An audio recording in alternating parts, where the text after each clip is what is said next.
Hey everyone, hope you're well, Arya here.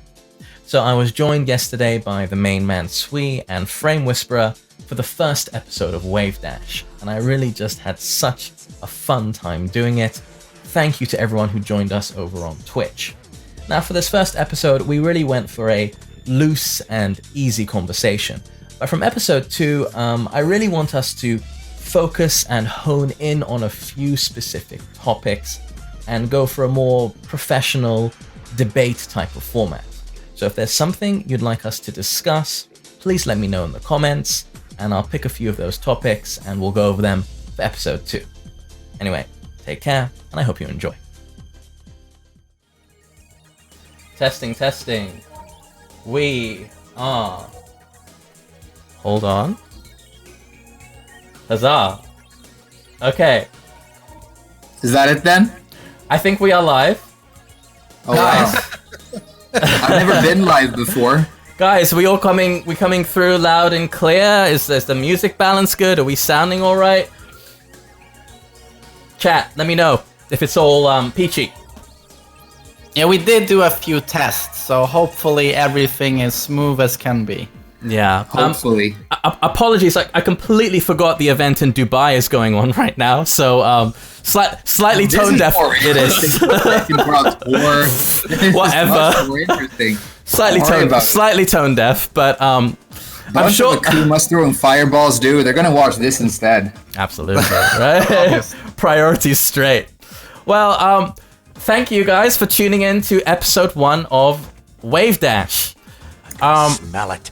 I was initially going to call this 2 Swedes and an Iranian do Tekken, but that's veering dangerous. Well, I don't know. I thought it's veering dangerously into porno territory, so let's just move that aside. Anyway, so guys, good to see you. It's good to see you too. Oh yeah. Yeah, it's I'm excited that we're doing this. I've got a really good feeling. I'm all warm and fuzzy about this. Yeah, it's a real pleasure. I'm a huge fan of Blasted Salami, as I said in my intro video. So it's a real blast. Another thing you said in your YouTube video, you've been playing Tekken for 24 years. Is that true? Yes. Has Tekken been around for 24 years? 1994, right? When it was originally called... Yeah. Well, it was originally meant to be called Rave War, right? But before it was Tekken. That's terrible. It's a terrible name. So I'm so glad they changed it. Right? So wait, so how old? It's probably rude to ask, but how old were you then? I was 10 when the game actually dropped on PlayStation 1, but I actually got a chance to play it on arcades as well, which was really nice. There actually were some arcades back then in Sweden. But yeah, I just loved it since day one, and I haven't stopped after 24 years. It's the only game I play, basically. So have you ever, did you play it consistently? Was there ever a year when you played no Tekken, or have you pretty much been playing it for the whole... Yeah, there have been a couple of breaks, but the biggest breaks were with Tag 2. I had big problems with that game a couple of years into its lifespan. And it was so interesting that I'm a huge Tekken fan, so whenever a game drops, I only see the positives, and I try and not focus on the negatives, I think. And my brother who also loves Tekken, he spent a week with Tag 2, and then he just dropped the game immediately, and he said, the combos don't work in this game. It's not balanced. Too much damage, and up at the wall, and then you take another mix-up and you're dead. And the rage damage, he was like, who balanced this? 140, 150%. And I didn't see at all his point. I was like, no, this is perfect. But after 2 years, I was exactly like him. on the brink of insanity. Yeah, I suddenly took breaks, 2 weeks, 4 weeks, just didn't play because I got so upset at the balance issues in the game. Yeah. That's funny because those last few years when the game was kind of suffering in Tag 2 was when I started. And it was really interesting because I found this game, me and my friends, messing around. We wanted something to do in the evenings when we were hanging out just to pass the time. And everybody knew about Tekken, but we didn't, play it. And so when I went online and looked for videos, I found, your videos and Rip and Eris, but every single video about the game was like 2 years, 3 years old. And then everybody seemed to have this kind of like sort of tired attitude towards it. And so that's the environment I was trying to like really learn about the game in. And so like from that to where we are now in Tekken 7, where it's this global phenomenon, it's kind of blowing my mind a little bit. It's been astonishing, the growth of Tekken 7, because I mean it first came out in 2015 in arcades in Japan, and I don't think it was doing all that well, to be frank. Right? It was doing quite poorly. In arcades, they had half the business Tekken 6 had. Right, That was exactly. according to JDCR. So Exactly. Probably because Tekken Tag 2 wasn't, great. Yeah, I might have been, I'm not sure, but I might be like the first person who actually played an arcade release of Tekken 7, because Namco have their own arcade here in Fukuoka. I mean, like Tekken Friends, we went on launch day, and they had, the little rope to get in. Yeah. Early when they were still plugging in the machines, the cables and everything. So it was like sitting at the machine when it started, and it was like the coolest day ever. Interesting. It was really awesome that first year of arcade. Yeah. I remember vividly when Tekken 7 first came out in arcades here, and because they'd reduced the roster a lot. One of the main criticisms of Tag 2 was that this is too much of a clusterfuck, basically. Like, there are too many characters. Yeah. Right? Tekken 7 is up to, I think currently it's 46, but eventually it's 49. Oh yeah, it's gonna Tekken 7. The funny thing, Tekken 7 was meant to be like a condensed version of Tag 2, and now we're right back at the bloat issue, right? With Tekken 7, we're right back at 49 characters. Yeah, and when you counted 50 characters in Tag 2, you had a lot of clones. Oh yeah. In Tekken 7, it's gonna Now be like 49. we have exactly one clone, right? Yeah. Yeah, exactly. Right? It's gonna be unique characters. Yeah. Right. You had a bunch, like, you had 2 Laws, you had 3 Capos, didn't you? Was Tiger a separate character? Yeah, he was. I think on console he was, yeah. That's right. Yeah. So, yeah, I think the Tekken 7 in terms of unique movesets is the biggest Tekken now, which is funny considering how 7.0 was meant to be, condensed, easy to get into Tekken. People kept buying it, money talks. Money talks indeed. Yeah. I think the original character select screen, I remember that from location test. Yeah. It was very condensed. It was 30. The classic characters, even Armor King was gone. He had meshed into King. King suddenly had a lot of Armor King's moves. And I just down 3. What a smart way to go. That's Armor King shows up and you're like, that was not the plan, but we have a commercial success.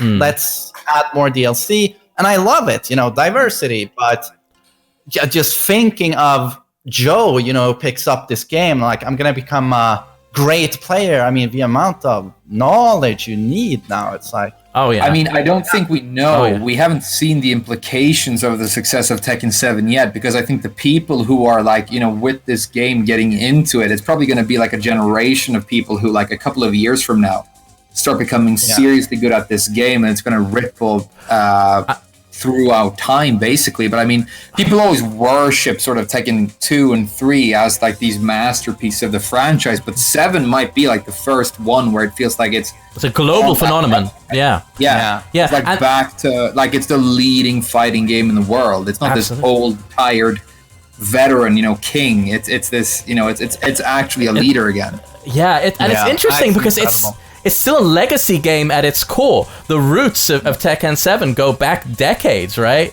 And older players do have that advantage because they've been playing it for so long. But even despite that, the amount of new talent in Tekken 7 is quite astounding, right? Like, have you seen players like Farzeen? He's this 16-year-old Akuma player from Pakistan. Yeah. It's incredible. He beat, who was it? I think he beat Chikarin in a 1st to 10 in the Kuro Kuro event. Like, astounding talent. When you see those young guys, it's amazing. Yeah. Because for a normal mortal man, it takes a long time to get good at this game, right? You're like 16. Like, we've been playing Tekken for 24 years here, literally longer than he's been alive. And he's already. And Mulgold, he's 21, 22, 23. He was at the Korean Seoul Fight Night event I was commentating at last week incredible Claudio, and and it's down to his very fine, precise micro dashes. That's what he's really good at. He never oversteps his boundaries. It's all very calculated, and it's incredible to see. Amazing character too. Oh yeah, yeah. He has this reputation. How did that go, by the way? I didn't catch the event. Did you have fun? I had a blast. It was fantastic. It was my first time commentating in literally 5 years, more, like nearly 6 years. So I was pretty nervous going into it. What did you commentate 5 years ago? Just little events in London. Just like little, like not even. Yeah. We had this arcade called The Heart of Gaming, and I did a few commentating things. And not even that many, like 3 or 4 events I helped with commentating. So yeah, I was well out of practice, and at the start of that, I was a bit reserved, but it was a 9-hour event, and as it went on, I got more and more confident, and I just really got into it and had a blast. And I also have to give a shout out to Margin Obama, who was my co-commentator. He really helped me ease into it. I mean, I'm not sure if you've heard him. Margin Obama, I've heard him. He's excellent. Great commentator. Yeah. I mean, congratulations, like officially on all the success, man. I mean, you've gone full time as a content creator, but I feel like there's a lot of momentum behind you. You know, you have a lot of gasoline in your tank. Thank you. Well, I'm not sure how to feel about that analogy, but yeah, I'm feeling really, really pumped, really revved up. But yeah, no, I'm ready to go.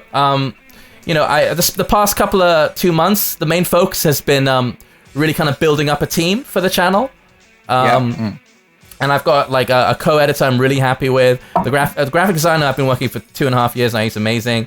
Yeah, a bunch of like new projects like this, and a few more to come, which I'll be announcing over the next month or two. And yeah, I'm just excited. I'm excited. So thanks for the kind words. Yeah, I mean, shout outs to your editor and your artists or whatever, because it's the best looking channel that talks about Tekken by far, right? Cheers. Thank you. I mean, like, by the way, like super like crisp HD video, and then me look goblin in a fucking dungeon somewhere here on the. No. I love the lo-fi look. It's like when we're doing the mic test, they're like, "Can you look less rapey?" I'm like, "I'll try." Sorry, man. Try my best. Yeah. Yeah. Speaking of success, do you guys want to talk about $4? I thought you were going to speaking of rapey, you want to... All right, I'm glad we're talking about success. I wasn't going to go there. But you know, that's almost like, depending on who you ask, it might be an equally good segue into the same topic.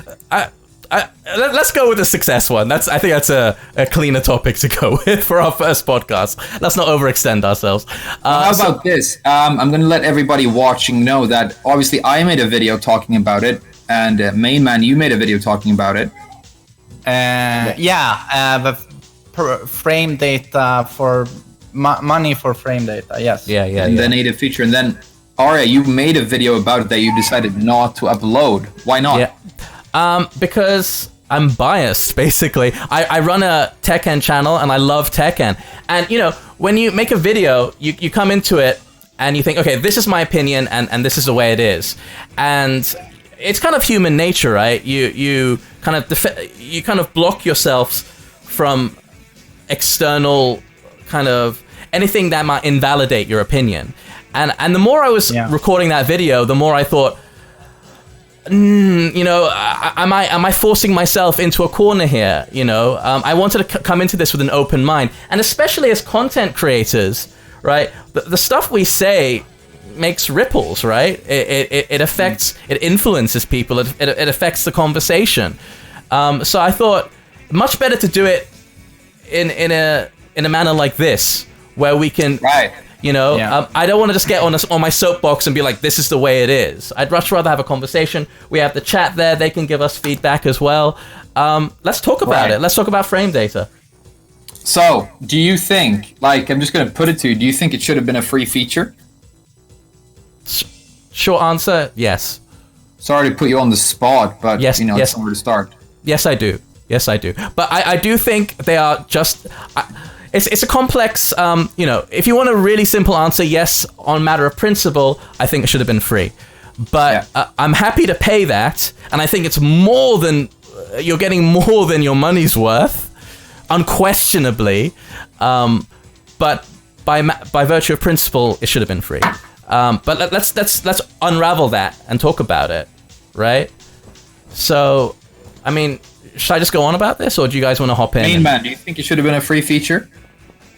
I think it's obviously everyone would want everything to be free. I mean, of course, I would want it to be free, but it's a complicated issue, as Arya said, and Michael Murray motivated it in the way that, from a production point of view, it was quite expensive to do because there are a lot of moves and properties in Tekken, and I understand this because there are 100 moves per character. That's an average, I think, across 46, soon 49 characters. So that's 4,900, and then you have the properties. I know in the overlay we're going to have the speed of the move, and we're going to have frame advantage. And the range, right? Yeah, which is really really cool. Yeah, the range. So that's unique. I've never seen that. Yeah, and he said that we had to put a lot of hours into this, and I'm just speculating here. It's just a guess that maybe what he meant by that was that, from a production point of view, expensive, took a lot of time, and maybe they're not certain how many people are actually going to be interested in it. Maybe it's just a tiny, minuscule portion of the people that bought Tekken 7. I don't know. I'm speculating. I just know that maybe the average Joe is not that interested in collecting, tens of thousands of, numbers and memorize all of that. We talked about this a little bit yesterday, and I think it's such an interesting point because, like, when I started Tekken, it was a group of 5 friends, right? And 3 of us got really into Tekken, where we tried to learn frame data and we tried to get seriously good, and 2 wanted to remain very casual. And a couple of years ago, one of those guys invited me over to his house, and he was like, we should play Tekken for, like in the old days.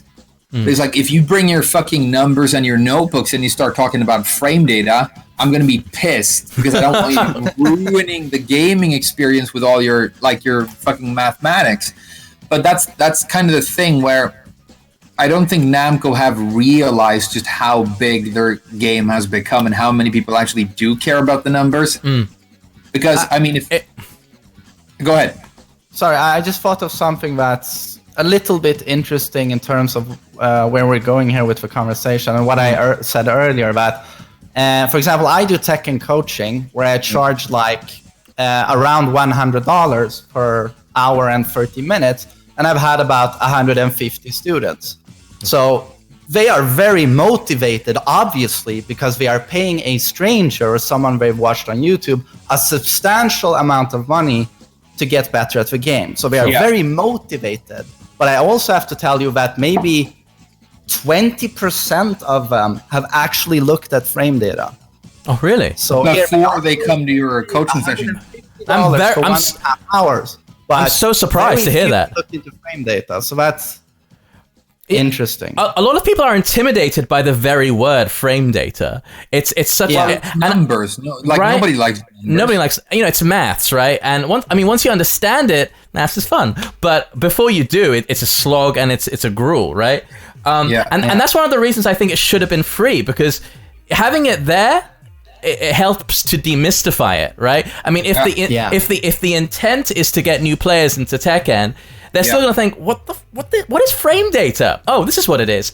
Oh, it just shows me how fast my move comes out. Oh, it's just how the game works, Right? That's the thing. When a game becomes competitive in this day and age, whether it's a MOBA or a shooter or whatever, people are going to break it down to a science, because some people do it for a living, right? Yeah. And so if you can find a way to understand it better and get further, then they will. And I think putting it behind a paywall also says this is for pros only, right? Yeah. And I think that's a bad message to send out, because this is fundamentally how the game works, right? I mean, the game is numbers, it's that's what it is, right? It has a nice kind of visual, it's a bunch of cool leather-bound shirtless dudes punching each other. That's what it looks like, but really it's a bunch of numbers interacting, right? I'm not sure. The entire universe can be broken down into numbers if you go deep enough, right? Yeah, I know. Particles and wavelengths. Yeah, absolutely. I mean, what you're saying earlier, Main Man, about that's an interesting thing I want to bring up again, because one of the common arguments that people brought up to say that this should be free is that games like Street Fighter V, games like Mortal Kombat 11, Under Night in Birth, a bunch of fighting games now have free frame data. And a possible counter-argument for Tekken is none of those games have 49 characters with 100 moves each, right? Exactly. It's very different. And of course, the Tekken developers, their stance on frame data was always that it removes the mystery of the game to include that. So it's obvious to everyone. I think that the people who make the game are very passionate. I feel you see this when they include Akuma, Street Fighter character, into the game, and he brings his own system with him. There's such an attention to detail. Corporate shill for Bandai Namco. I really love the game. But I can maybe see that. I see them a little bit as artists. And they felt artistically that adding all of those numbers, maybe it clutters the overall impression of a game for the beginner who picks it up. I think that was the motivation. Personally, I'd love to have seen frame data already in Tekken 3, Tag 1. But I can see where they're coming from, and it's very easy to make arguments from both sides, in my opinion. But I just, in the end, don't see it as unreasonable to charge $3 to $4 when you get for free the replay feature with tips, and you get the punishment training. Both of those modes seem very elaborate, seem very well made. Yeah, let's talk about that replay function, because I think it's such a shame that we're even talking about this. The fact we're that this frame data debacle has even started shifts the focus away from this revolutionary new replay function. Nobody's talking about that. Like, I haven't looked too deep into it, but are you going to be able to go online and play some random Xiaoyu and you get your ass kicked and you're pissed? Can you go into the replay thing and actually watch your own online game? I think that's the implication. It records your matches and then tells you when you could have been punishing. I can't think of any other game which does that. Why aren't people talking about this, right? That's a shame, right? It's a shame that this frame data thing is the focal point of the conversation. Yeah. Well, it's sorry. It became a little bit of a political issue with the money and everything else, but feature. Yeah.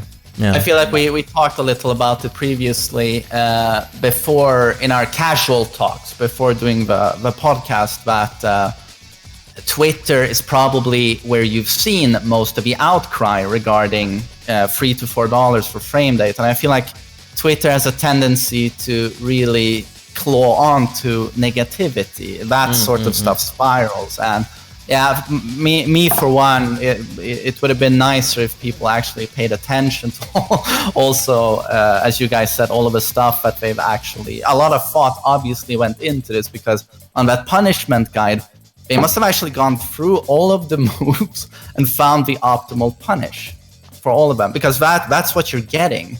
And the amount of research doing that must have been quite substantial. So again, there's a lot of stuff into it that has gone into it. And I also wanted to say that, as I sound like a total shill, I just feel like Tekken 7 overall is such a strong package, and you received so much for free, honestly, with all of the updates and new moves in Season 3 and so on, that I think maybe we can say $3 to $4 for some frame data. Vote with your wallet and say, I like this stuff. You'll probably get it in the vanilla version of Tekken 8. And comparing to other fighters that are known for broken netcode, Street Fighter V on release, it's like, I feel like they've done a great job. And I feel like $3 to $4 for the numerous amounts of data inside the Tekken frame data. Sorry, that was worded very poorly, but I feel like it's not the end of the world. No, it's a fair argument. No, go ahead. Sorry, I want to say this. I agree with you totally, Main Man, that in terms of the amount of, the sweat of brow, or the amount of work that went into this, or the value of this, it's totally worth the money. And even in the sense that, remember that the fact that Tekken 7 even exists. A game of Tekken 7's quality, a fighting game. Fighting games are absolutely labors of love to create. You know, they don't generate the numbers of MOBAs, right? So the same analogies can't be drawn there. So, you know, it's a lot of work, and I guess it's kind of paying off in terms of esports, but generally fighting games have not been doing that well in terms of sales, aside from Mortal Kombat, but that has like Terminator, Predator, whatnot. Yeah. So I think the point I was trying to make in my videos is, I have this thing where, you know, I'm a little bit of a weirdo tinfoiler, where I don't really, you know, I'm very careful about expressing gratitude and loyalty towards like large monolithic corporations. Yeah. I'm a little bit sensitive when it comes to that stuff. I think it's very true, like you say, that especially fighting games and video gaming, people who really care about it, people who like think about it as an art form are creating them. But like I said in my video, the person who like created the feature and the person who really cares about the moves and the people who decide what it should cost and how it should be monetized, because that's corporate, those are different entities. And I mean, I'm the kind of person where I get really uncomfortable when people have like brand loyalty and they line up to just consume the next thing from a big corporation. And so if you're one of those people where you feel like I feel uncomfortable about this and I don't want to spend my money on this, I wanted to really sympathize with that crowd, even though I agree it's like a super cool feature. And if, you know, when Leroy comes out, for example, like I think all of us are going to make a video where we go into practice mode and we try Leroy for the first time. And the fact that you can have his frame data on the screen when you go through the move list for the first time, you're like, oh, what's this move? Wow, that's safe on block. It's going to be like, the learning process is going to be like 10 times faster. It's a great feature, right? It's going to be incredible. I can't wait. But I was like, if you're one of those, if you're a weird like tinfoil on the head kind of guy like me, I just want to like sort of be there for you and feel you. So like I don't want to. I mean, I love this game and I think it's a great feature, but I just want the. I just wanted to sort of get that kind of voice out there as well. Well, I think people are well aware now of the dangers of kind of monolithic corporation policy. Like, you know, there are lots of video makers out there like Jim Sterling or Angry Joe, which really kind of point out, like, you know, don't buy into kind of pre-order kind of, you know, traps, or be careful about DLC and all that kind of stuff. But at the same time, I also think it's kind of created this reductive mentality that all DLC is bad, right? Which you know, I think in the case of a fighting game developer, I want to support them, you know? Like, I seriously want to, of course, but then again, if a fighting game, Tekken 7, it seems like they were not very optimistic about the potential of Tekken 7. It was like, maybe it's the last hurrah to this franchise, and then it sells 4 million copies. I don't know, because I don't work in the company, but I don't imagine that they're struggling for budget in terms of creating the next game. I think probably, if I had to guess, because I have worked in some of these big companies, there's probably a lot of pressure from above saying, make Tekken 8 now, make it as fast as possible, you know? Yeah, for sure. I don't know. That would be my guess. So, I mean, I see both sides of the argument, but I think a good thing to come away from it with is that it is a very cool feature that is going to be extremely useful for everybody, especially people who are learning the game for the first time. For sure. It's an amazing feature, and for that reason, that's why I think it should be free. As a matter of policy, I mean, I think Sajam said this on a video, that, you know, the best way to get people to learn it is to have it readily available. You're closing it off behind a money gate, and that sends out the wrong message. If you think of what is a list of features, standard features that a fighting game should have, well, good training mode, a good practice mode, right? Good online, right? For one thing, that's another issue completely. Yeah, netcode. That's so vital. It lives and dies by the netcode. Yeah. Completely. What do you think? What do you guys think about Tekken? Just quickly make an aside. What are your thoughts on Tekken 7's netcode? I mean, on the netcode specifically. Yeah. I've had no problem. Well, we live in Japan. we live in Japan, and it's we live in a you and me, Arya. We live in a country where the population is so dense, and you and I also just happen to live literally like a stone's throw from Seoul in South Korea. We could swim there, literally, if we were in better shape and we wanted to. So it's we have a lot of really good players very close. So pretty much every time I go online, I find good competition. So I haven't had an issue with it. But I will also say that apart from Soul Calibur last year, this is the only fighting game that I have sort of played seriously. So I can't compare it to anything. You know what I mean? Main Man, what's your experience with the online in Tekken? I find the online to be really good, not as good as PS4 Tekken 7 is not as good as Tag 2 on PS3 in terms of netcode. Like I think this is demonstrably so. I immediately felt the difference. Just PS4 felt really, really bad in comparison to Tag 2 on PS3. But then a month after release, I switched to Tekken 7 on PC, and that's the best online experience I've ever had with Tekken, flawless. But then a lot can be said about the current stability of the game overall right now compared to what it was on after release. the release of Season 3? No. I mean, after the release of Season 1, the game suddenly got jerkier and it got very sensitive to tabbing the game. Then Season 2, it gets progressively worse. It feels like every time we do a major update to the PC version, it becomes more unreliable. And now Season 3, it kind of peaked with these, just randomly the game shuts down. Oh, yeah. I don't even get an error message. It just shuts goes down. away. And I'm that happens to me too. Only PC then? Do you play do you play on PS4 at all? Or you're also No, I only play on PC. I couldn't do... After 1 hour on PC, I could never do PS4 again. Because I've only ever played on PS4, but the reason I do that is, I don't know, I love console gaming, but here in Japan... Oh my god! You know, PC gaming is not a thing in Japan the way it is in Europe, you know? We have like this huge tradition of PC gaming, but I think the audience for PC gaming in Japan is so small that I would probably get fewer matches. Oh yeah, I'm sure if I converted over to PS4, I'd get a lot more matches. But the game much faster because in Japan it's all about consoles. Like I have friends who are like my age who like grew up in the same generation and they still type with the two, their two index fingers like that. They don't have a relation to the computer the way that we do. So if you want to get the good, and like sometimes because I've recently gotten into the higher ranks, so I have the privilege of playing against like known people in Japan. Like all the big names, they show up on PC or on PS4. Sorry. I've heard in Korea though, most of the top players are on PC, and even in Japan, for example, Yu plays on PC. I know for a fact. Yes, South Korea are very PC. Yeah. Europe are very PC for the most part. Top players. But you guys in Japan, you've got quite advanced broadband infrastructure, I'm guessing.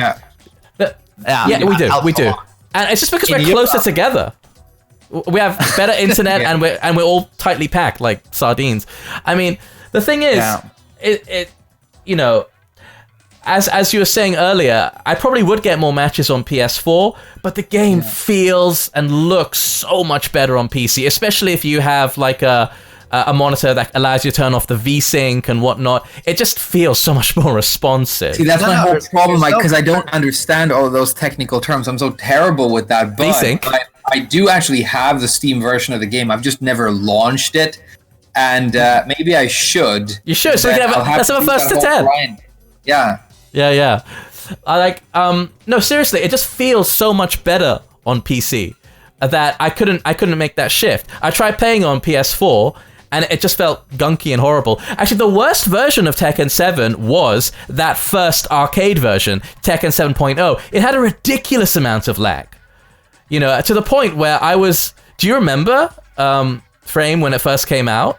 The only thing I remember in terms of like the arcade days is I remember when Akuma first came out, because that was so dramatic. And I remember...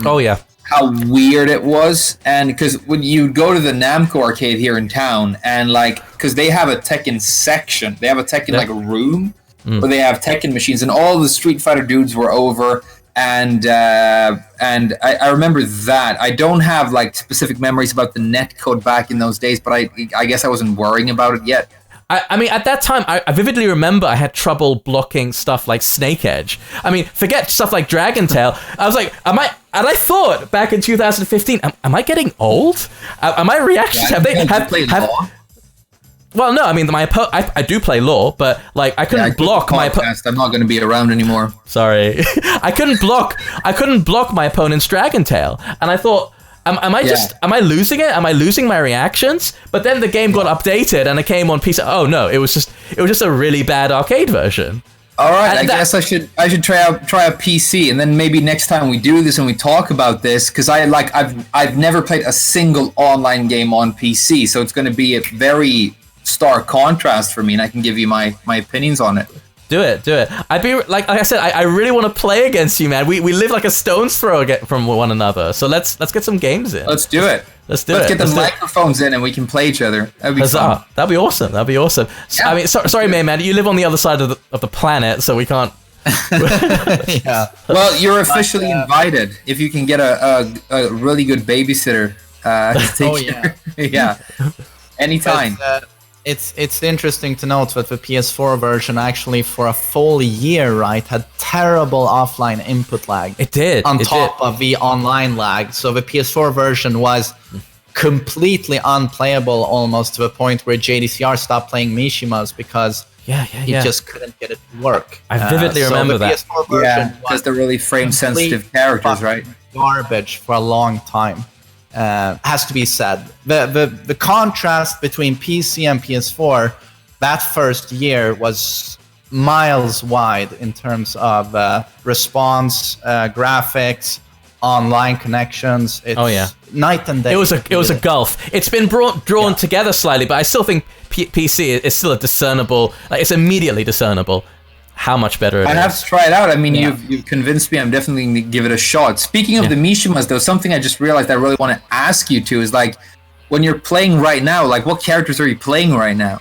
I'm sorry, like I don't watch Twitch. I don't have a Twitch account, so I don't know. But like, do you play like the same character for like weeks at a time, or do you switch every time you go online? I constantly flip it up, but I'd say my main is Steve.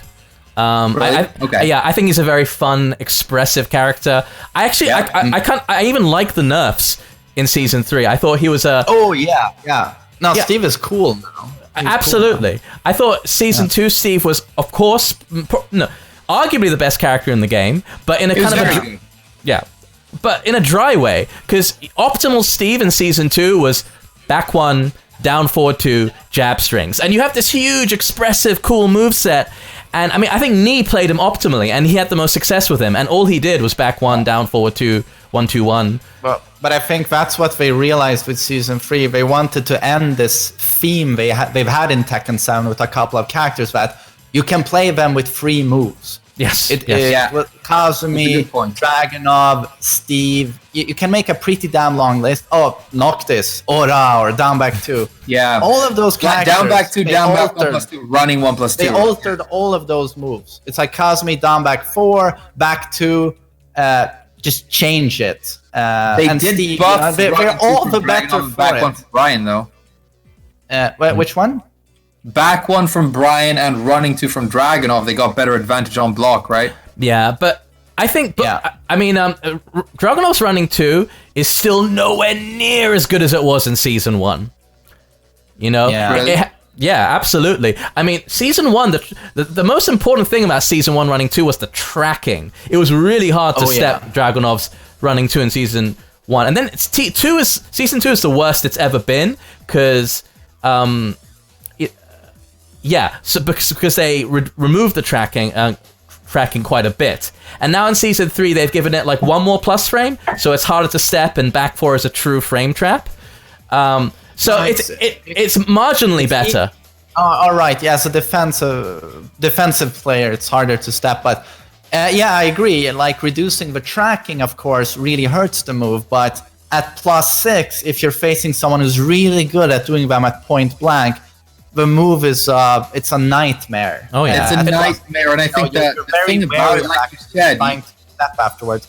no, yeah. no, like if you don't want 1 move or 2 move or 3 move characters, it's kind of like the worst possible version, because if you have a mid plus on block counter hit launching move that you can do point blank if you're very good, but from a little bit of range, it covers so many bases that it's almost never a bad idea to bust it out. Yeah. And I don't know about you guys, but when I play against it, I know that I'm supposed to try and step it and walk it. Oh yeah. But I feel like if I mess this step or this walk up and I don't do it right, then I'm just going to eat the move. So I'd rather either try and armor through. Yeah. Because I play, Miguel and Eliza both have very sort of long, extended hitbox power crushes. Miguel is back 4, Eliza has forward 1+2. And I'd rather try and armor through it and trade with it than attempt to do what you're supposed to do. If it's supposed to be a very steppable move, then I think they need to make it very linear, because some people are going to be good enough to do it like from point blank range. I mean, a lot of moves are like that though, where they're very strong and they can be stepped, and that's supposed to be a weakness, but it's hard to do so. A prime example is Electric Wind Godfist, right? You're supposed to step that to the left, but it's hard, especially if you can mix up your Wavedash timing. That's the whole mind game, really. I mean, the most optimal mix-up for Electric is another Electric, right? If you're talking true? Is that true? That's a good question. Do you think that's a true statement? Yeah, let's ask the Mishima expert. Mainman, what like if I'm a Kazuya and I want to play really, really safe, and I'm wave dashing in your face, yeah? Do you think the best mix-up for an Electric is just a few more wave dashes into another Electric if my execution is crisp and on point? If you want to play really safe, maybe not wave dash so much in the opponent's face, but if you have a hard read that he's going to respect you, I think while standing 4 is always a good option, even if it's very weak to sidestep left. But yeah, Electric is it's duckable, of course, but if you mix your timing well, it's just incredible, and it's so hard to step for the opponent, because where in Season 2 you could just sidewalk towards the left, continuously and have a great success with that. Now you actually have to time the sidestep with the Electric, and it's a guessing game. Sidestepping Kazuya left became a meme to the point where I don't know about, because we play in different environments, but here in Japan, so many Kazuyas just start the first round with a homing move because they know you're going to step left. The opponent is going to walk left. Like at the start of the first round, people are just walking left. And they start the round with a homing move or something that they know tracks left, because it became such a known anti-Kazuya strategy that it became like an advantage for Kazuya, because he's like if my opponent's going to walk, he's always going to go left. Yeah, and his back 4 is better now, right? Oh, it's super good. It's 17 frames. It's a fantastic homing move. Yeah.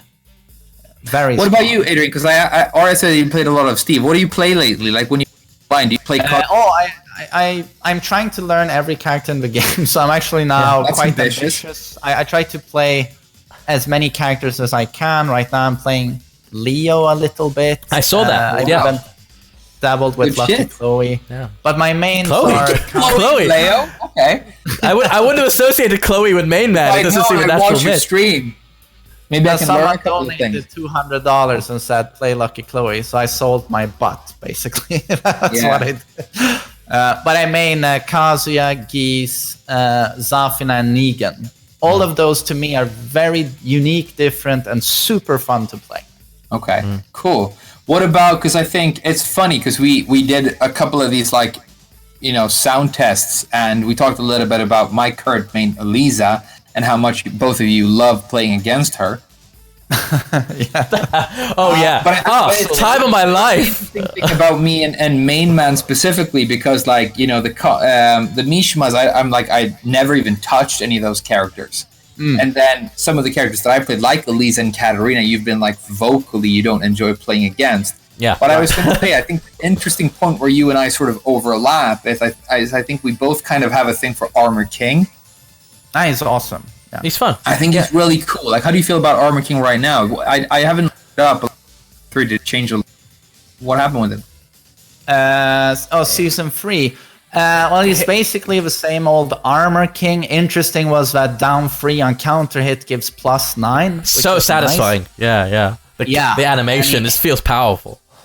+9 on counter hit. Yeah. Not on hit. Yeah, it's awesome. And his CD1 is now a launcher if you do it from tip range. So as a whiff CD1 punish is from the far away. lariat, right? Yeah. It's massively plus. You got the guaranteed, is it back 4? You used to be able to get a guaranteed back 4 on the ground, right? The kick thing? You get a full combo. Stomp. You can The forward stomp, yeah. 4, axe kick, or stomp, or guaranteed ground throw attempt. Yeah. Wow, what's the combo? Like, what's the combo in Season 3? How do you float them? Down 3 back- plus 4 into 1. And then basically sidestep left into Shining Wizard. Yeah. But he has some interesting changes. Like on the wall, if you do the classic new wall combo down 2 for free, the last 3 will splat them very hard into the ground, so that if they do anything, move in any way after getting knocked down by that, a while standing 4 is guaranteed. So then they stay on the ground, but then you can ground throw them and throw them into the wall. Or stomp or whatever, right? Yeah, so he has interesting mix-ups there. They gave him some cancels. CD3 unblockable can be cancelled into a spin. Yeah, he has a new low arm sweep. Yeah. It's not great, but it's Yeah, good he to has have. the new punching low, right? Yeah. Yeah, Is it from good? ready position. Yeah. It's But okay. overall, It's not great, but it's a nice tool to have. I mean, the character is still very flawed, but he's very interesting because he's flawed. King How is good less- would you say that, we can't, do a whole tier list thing, but if you had to place Armor King, like, if high, top, high, mid, or low, where would you place it? mid. Mid? It's so hard. I think with a very, very competent player, I would say mid-high. Yeah. Like JDCR's. Yeah. It's so So high. mid to high. Yeah. But his while standing punishment is holding him back a lot, I think. Yeah. Poking in general. But if you're super good, mid-high, I would say. The downward one's pretty cool for pokes, though, right? For the mid. It's 13, yeah? Yeah, it's great. It's just that it doesn't really have those lows or mids that build a lot of momentum, like especially on block. And Downward 1, it's really nice. It has some range. Same with Down 4, but it's so hard to build momentum with the character, in my opinion. Yeah. It's just, I wanted to ask you because I was so... when Season 3 Can I just answer one question to the chat? Yeah. We're getting a lot of questions. How long is this podcast? As long as we want it to be. When We're just is Arya gonna play Ranked Battle? Shut the fuck up. When I fall asleep. Yeah, basically. we're gonna chat until it runs out of steam, and Basically. Yeah. basically We're not there yet, dude. It's going to be a while. Yeah, we're gonna keep on chugging. Yeah, but I wanted to ask you, in Season 3, what happened with me, right, is I wanted to yell, and I wanted to play it. Like, I was so excited about Zafina, because I was all about that reveal.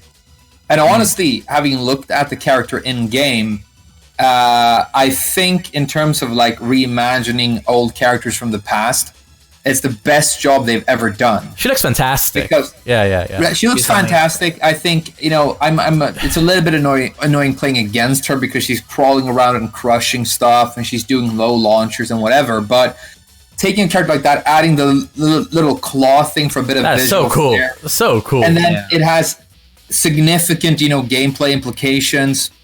I think it's so cool. But what happened with me is, like, I was going to play Zafina, I was going to play Miguel, and then I tried out Season 3 Elisa once, and I was so hooked on it that I basically only played one character for, like, over a month now. She's a I don't fun know character. why. It's an interesting character, Zafina. I mean, Chanel plays her, and it works to Chanel's strengths, right? Her movement's incredible. It's like Lily, Elisa, tall, Zafina. Yeah, she's light on her feet, her step's amazing, her backdash's incredible, and she likes to just dart in and out of your optimal range and annoy you with little pokes. And occasionally she'll do a launcher that just goes under everything, like her while standing too. You're talking about Zafina, right? Yes, I am. Yes, but this could also be applied to Lily to an extent. They're kind of conceptually similar characters. in some ways. Yeah, but Lily is garbage and more limited, I would say. Yeah, What's so sure. interesting with Zafina is, as you pointed out, she has some of the strongest movement in the game, and she has a down for 2 that is -12, but has a lot of range. So you can actually play a very fundamentally yes. game plan How with her. good, does that have high crush, by the way? It's got pretty good high crush, I feel. Does Yeah, It does. It does. It's a really good tool to just try and space out the opponent, launch him, and then that's one game plan. And then you have a crazy confusion of her free stances and a million strings. If you want to go that way and just overwhelm the opponent. And then they also added the gimmick of the claw that has a few attacks. And when you combine all of that, you have a super interesting character you can approach in so many ways. Yeah. Yeah, I agree. It's one of the best character designs in the game. And if I wasn't so completely like homed in on Elisa right now for some reason, I'd be playing her a lot. I'm sorry. I know you love Elisa, but Elisa and then Zafina, and I'm gonna sound like an asshole. But no, I just like don't worry Zafina so about it. much, I and I mean, hate Elisa so much. we don't have to like each other's mains, but we can agree that Zafina has a really, really cool design. I think it's really nice. But okay, can I say something? I've had this looming dark feeling because I was really excited about the Leroy reveal. I think he looks really cool. I have, for some reason, this strange feeling that he's so hype that he's going to be super broken. I think he's going to come out and he's going to be like top tier and like completely like unreasonably good. For some reason, I can't put into words like exactly why I think that, but I feel like everybody's going to gravitate towards Leroy and he's just going to be busted. He's so cool though, like his character design. I mean, exactly, he's too cool. The thing is that I miss character designs like that in Tekken, because let's face it, a lot of the recent character designs have been pretty anime orientated, right? Claudio, let's like Elisa, Lars, and not only that, but I can't think of a single new character that had a legitimate martial art. I mean, what the hell does what is Claudio's? It's like a bunch of King of Fighters moves. It's the Power Buster and it's Genocide Cutter. I mean, what is Shaheen's martial arts? I mean, what does Bob do? I mean, like Miguel is just a drunken hobo, right? Leo is that's the beauty of it, though. That's the brilliant part about Miguel. Because his thing is like we want a character who doesn't have a martial art, who's like a fighter who just goes into the street and punches people and is very good at it. I love Miguel. Don't get me wrong. Kind of Wales is sort of beautiful to me, but I agree with a lot of the Taken 7 characters. There's a lot of laser beams and a lot of flying around going on right now. I'm just glad we're getting a grounded character who is rooted in a martial art. It feels like it's been so long since we got that in Tekken, and that was, for me, one of the most interesting things about Tekken, is that these characters represent a martial art, right? Yeah. So I'm so glad that Leroy, is back in that vein. And that there are so many little details in his design, like the tattoos on his hands or his cane, which really give a sense of place and history to that character. He looks super dope. And I think the fact that he's like, was he supposed to be from New York? Yeah. But then he went to Asia, and I don't remember the exact trailer, but it feels like, okay, the era of blaxploitation and that whole generation of film that, birthed Tarantino and, his fetishes in cinema. The fact that they're doing like remakes of old Rudy Ray Moore things now with Eddie Murphy and Dolomite and stuff like that. There's so much kind of anticipation and cultural momentum behind the character that I feel that Namco are going to make him strong. For sure. Make him too strong because they want everybody to just be hype about this character. Yeah. I mean, I wouldn't... when Akuma first came out in the arcades, people say he's broken now, but back then he was so much stronger. Dude, it was so stupid. We should talk about this because Akuma's been nerfed and nerfed and nerfed and nerfed and nerfed and nerfed, but he's still almost inarguably, unquestionably still the best character in the game. You should have seen him when Fated Retribution first came out. He was batshit crazy. Yeah, it was stupid. And do you think? But that's another good question. Like, Main Man, do you think Akuma's the best character in the game? If you're talking strictly like tournament. I would say that right now he is the best character if you have the execution. Just incredible execution. Now that they've nerfed and toned down all of the other, the very, very used top tiers, like Geese, Kazumi, and Steve, all of those, what's the expression? Whatever. I think Akuma is number one, but I like the fact that you have to be, it's not Bob in Tekken 6, you have to be extremely good for him to be SS tier. But he's the best character, but soon he's going to have his meter nerf and everyone's going to drop him. Do you know that, though? Do you think that's going to happen? I know he's going to get nerfed. I think he has got 3 meter nerfs, Akuma 0. Zilch. The thing I'm worried about, right, is just to provide context. Go on. Just to provide the context, go on. He tweeted today saying that there's going to be a balance patch next week, right? Yeah. Right. Yeah. But what I'm worried about is that right now, Elisa's meter and Akuma's meter are like the same because they are like, sister and brother in the game. And like I agree that Elisa is horrible to play against. She's not enjoyable to play against at all. But I also don't think she's a very strong character, right? And so does it make sense for them? I don't think it makes sense for them to nerf meter gain for Akuma and not do it for Elisa. And so I'm kind of worried that if they want to nerf Akuma, I'm going to catch a nerf on my main as well. I wouldn't worry about that. Clearly they don't mind having a disparity between the meter gain rate between characters. Geese is already rock bottom. So I think it's probably going to be in terms of meter gain. Well, Elisa has the fastest meter gain because she's clearly on paper the weakest character. And they're probably going to chuck Akuma somewhere between Geese. Because Geese can do crazy shit.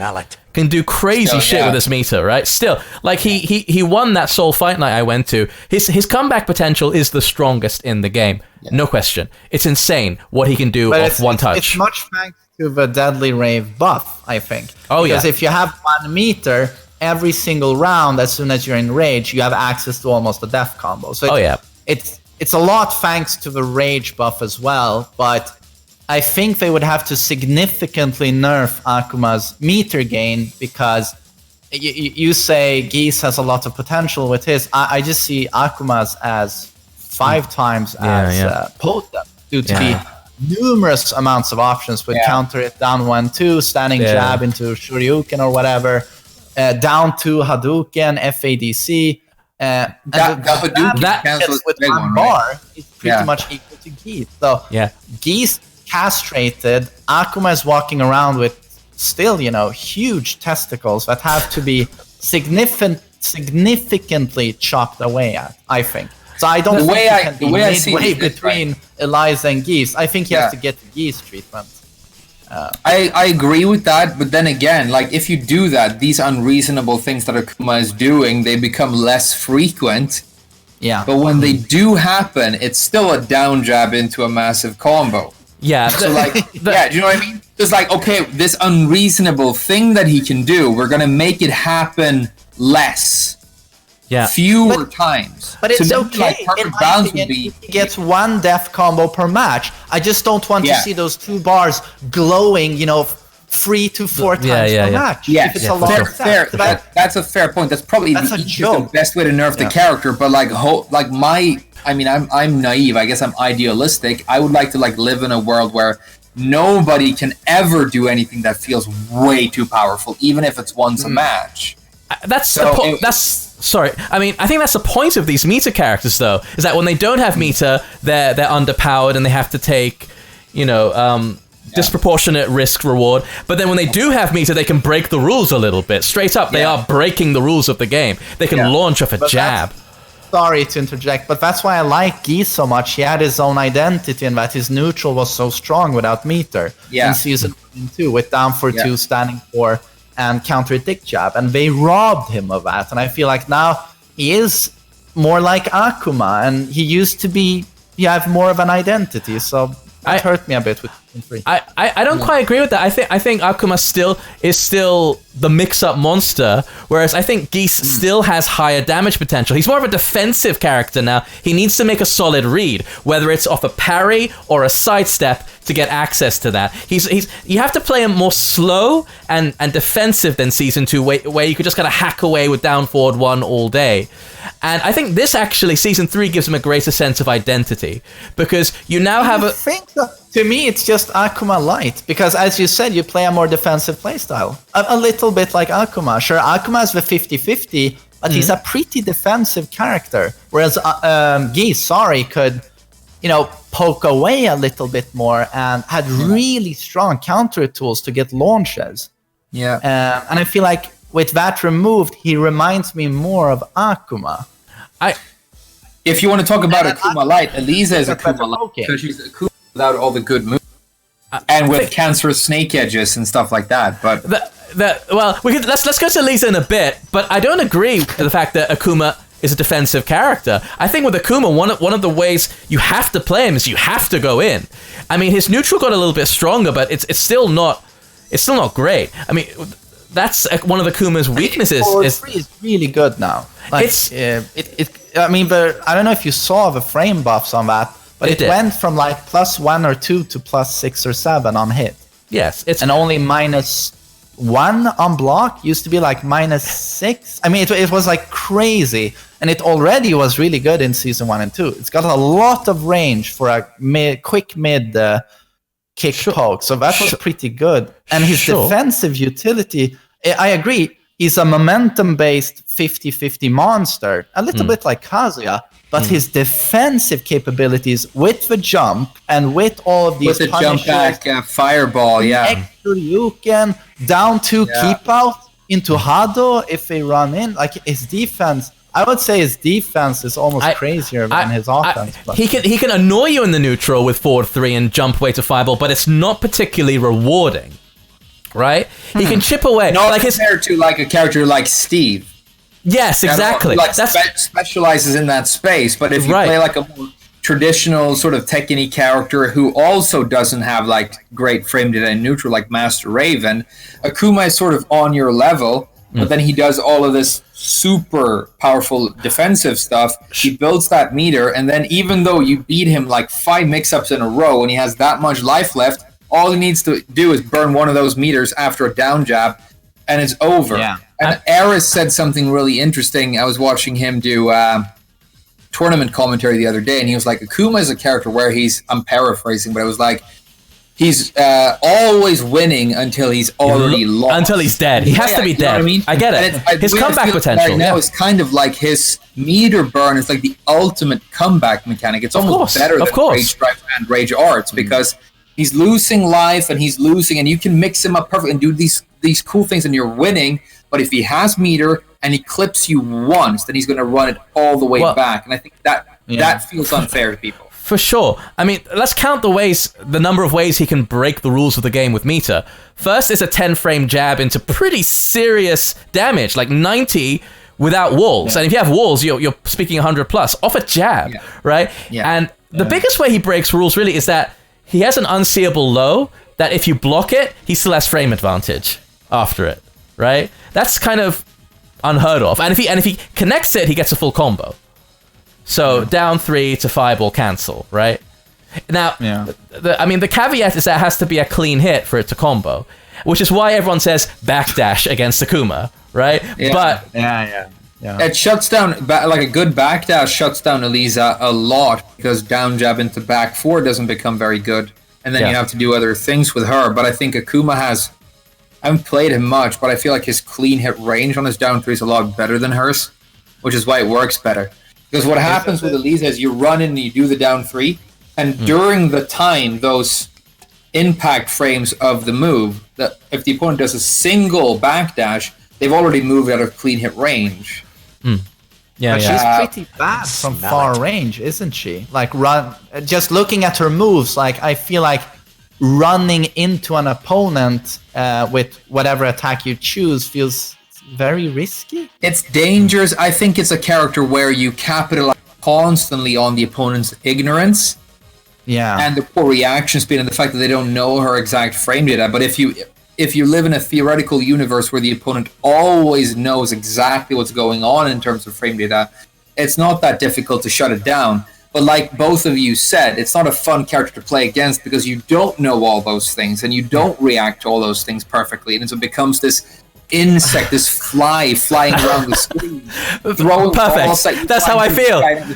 Like this annoying insect that I want to swat away. But it's the difference between a character that's really good in an online environment against somebody who's unprepared, and a character that is good in a tournament environment against another really good player. So I think Elisa is bottom tier. I play her because I think it's a lot of fun when things are jamming. But yeah, I don't think she's great. Like you said, from a range, you always take a risk, especially now that 4-4-3-4 doesn't jail anymore. Yeah, oh yeah, that's huge. Yeah, that's big. So like you take a risk with everything you do, and you just have to make sure that it comes out in your favor most of the time, and you can still win. But she did get that mid string off the. It's for forward 3-4. Is it 4? She had. It's the mix up for the forward 3. She has the forward 3-4, which used to jail and not be. And now it's forward 3-3, which is a high mid. She gets the mid, But the mid extension is punishable, so you're either duckable or punishable. Whereas before you were completely safe on block, which is obviously better. So what I do now is if my opponent, you can check their highest rank. Yeah. If they're taking God Prime, I mix in the mid extension because they're going to duck because they're good. Yeah. And but they they're not. eat it and I get wall splats, but if I can tell that they're not quite there in terms of like knowing about Season 3 changes, I don't bother because they're not going to duck. But it's funny because you have to adapt not to your own move list, but to the level of your opponent's knowledge. Of course, that's any fighting game. That's the mind game, right? Fair enough. But then again, if you're playing in tournament against Korean top level player, they're always going to be top tier, and your character's dog shit. So absolutely. I mean, if we're talking at top level, the what 4-3-4 jailing, of course, that's better because it's less risk, right? Yeah. It's better space control. It allows you to get in. So, I mean, what are your thoughts on Liza? You think she's nerfed for Season 3? Yes. Yes, I think she's nerfed. I think that change strictly, the 4-4-3-4 string, just makes her a lot worse when you're playing against people who are very prepared. But the down forward 3 homing move that crushes lows and gives you a wall bounce, it's monstrous against people who aren't prepared because, first of all, especially online, people love to get off the ground with get up 3. Oh, yeah. So you jump straight over that. If they get up crouching, you catch that as well. And so I'm doing a lot of wall bouncing with her right now. And stuff like that. I do a lot of mix-ups off of the 4-4-4-2 into EX Fireball. But then, yesterday I was playing against this super good, top-level Yoshi guy, and he knew exactly when he could spin out of my mix-ups and sort of deal with it. So again, I think she's worse, but I don't know. I just kind of sank into a black hole, and I'm having so much fun with her that I don't want to stop. But yeah, I do think she's worse than she was before. Yeah. On paper. Yeah. What about Kazuya? How do you feel about Kazuya in Season 3? Adrian, what's going on? Kazuya is he's been definitely buffed. His damage output is much higher. I think it's like 8 to 10 points more if you do the correct combos. But this is of course a power creep we've seen all over the roster. I think most characters have buffer combos, but especially I think the buff to back 4 helps a lot due to his weakness to sidestep left. Forward 4 also is a big buff, less pushback on block. I really like that. But overall, I feel like he remains Kazuya. I think to me the best buff is back 4, and back to 1 is just one of the best bound tools in the game. You can do crazy combos. Yeah. I hope I'm not missing something obvious here. I'm a little bit tired. But I would say he's the strongest Mishima, although Devil Jin can be played safe. I think he's better than Devil Jin. Yeah, I agree. He's better than Devil Jin now. I would say so. More explosive. Season 3 Kazuya is pretty damn all around, much more so than the Kazuya we got on the release of Tekken 7. And his damage output is just so damn high right now that I just think he's number 1. I'm glad with that. I always think Kazuya deserved big boy damage potential because he's a hard read kind of character, right? So it was always weird that I thought that Devil Jin did more damage than him traditionally, and now they're kind of it was weird. Yeah, I mean, I really like what they did with the Mishimas in Season 3 because since time immemorial, you've had Devil Jin sitting at the top. And if you're a competitive Mishima player, there's really no reason to play Kazuya or Heihachi outside of character loyalty, right? Because Devil Jin could do it all. But now they all have like strengths and weaknesses. I mean, Kazuya, of course, has the weakest poking game. So he has, but his Wavedash mix-up is the strongest. He has strong mids and lows and an incredible, disgusting Oki game from his Hell Sweep. Heihachi has the best pokes, but he has the worst lows, especially from a Wavedash. He has to take disproportionate risks on his lows, right? Yeah, and his while standing punishment's not great. Yeah, I would say Devil Jin has the best pokes. He actually has like the best rush down. Because a good poking game, in my opinion, you need a good low, and he actually just doesn't have that. But holy shit, can he rush you down with highs and mids? Yeah. Lockdown. But I completely agree that finally there's a reason to pick one over the other, whereas I don't know why it took so long to remove up forward 4 back 4 for Devil Jin. So ludicrous. It was silly. I thought that was ridiculous because the reason it was so good, something that I've been trying to say in a lot of I guess the exception is Dragunov's running too. But every move in Tekken that is really good is good because there's another move that works together with it.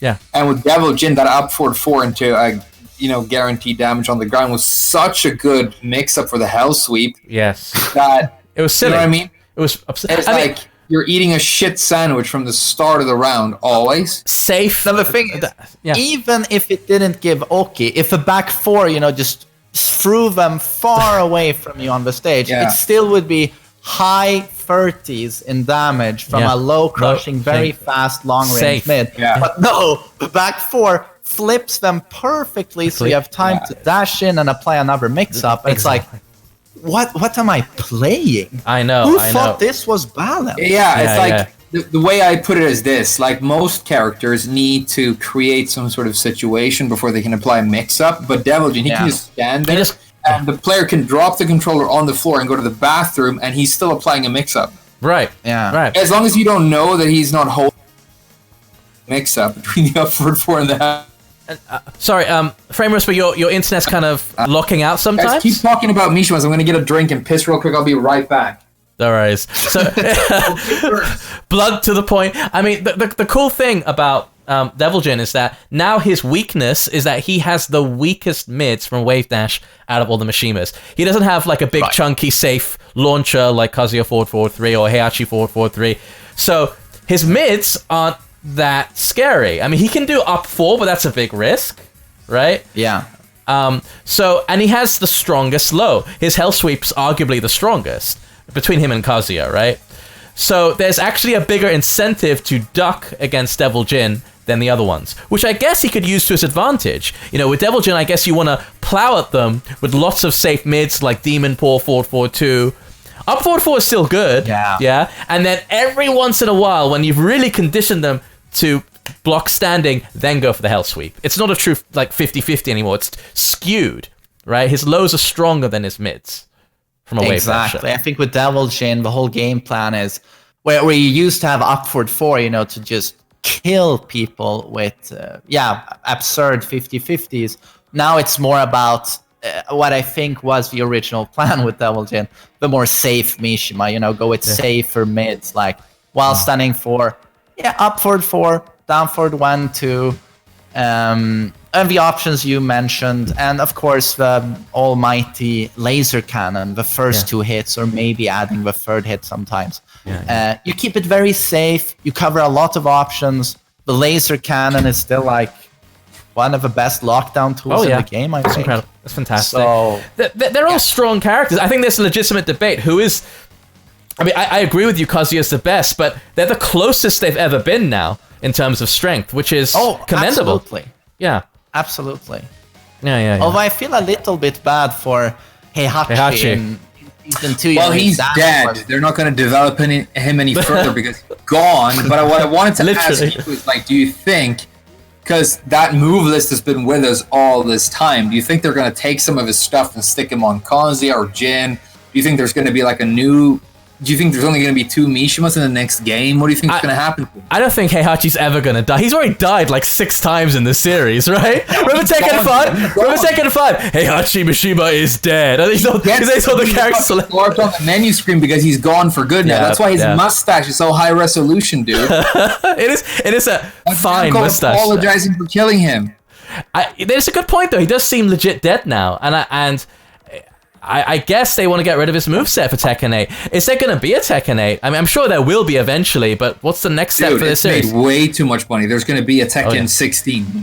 Yeah, I think there's going to be a Tekken 8. And I think he actually is going to be in it because he will be in a flashback in story mode. Maybe Kazuya thinks back to his childhood, whatever. That's a good point, because that's what Kazumi is in this game, right? Kazumi's dead, right? And he's going to be a playable character.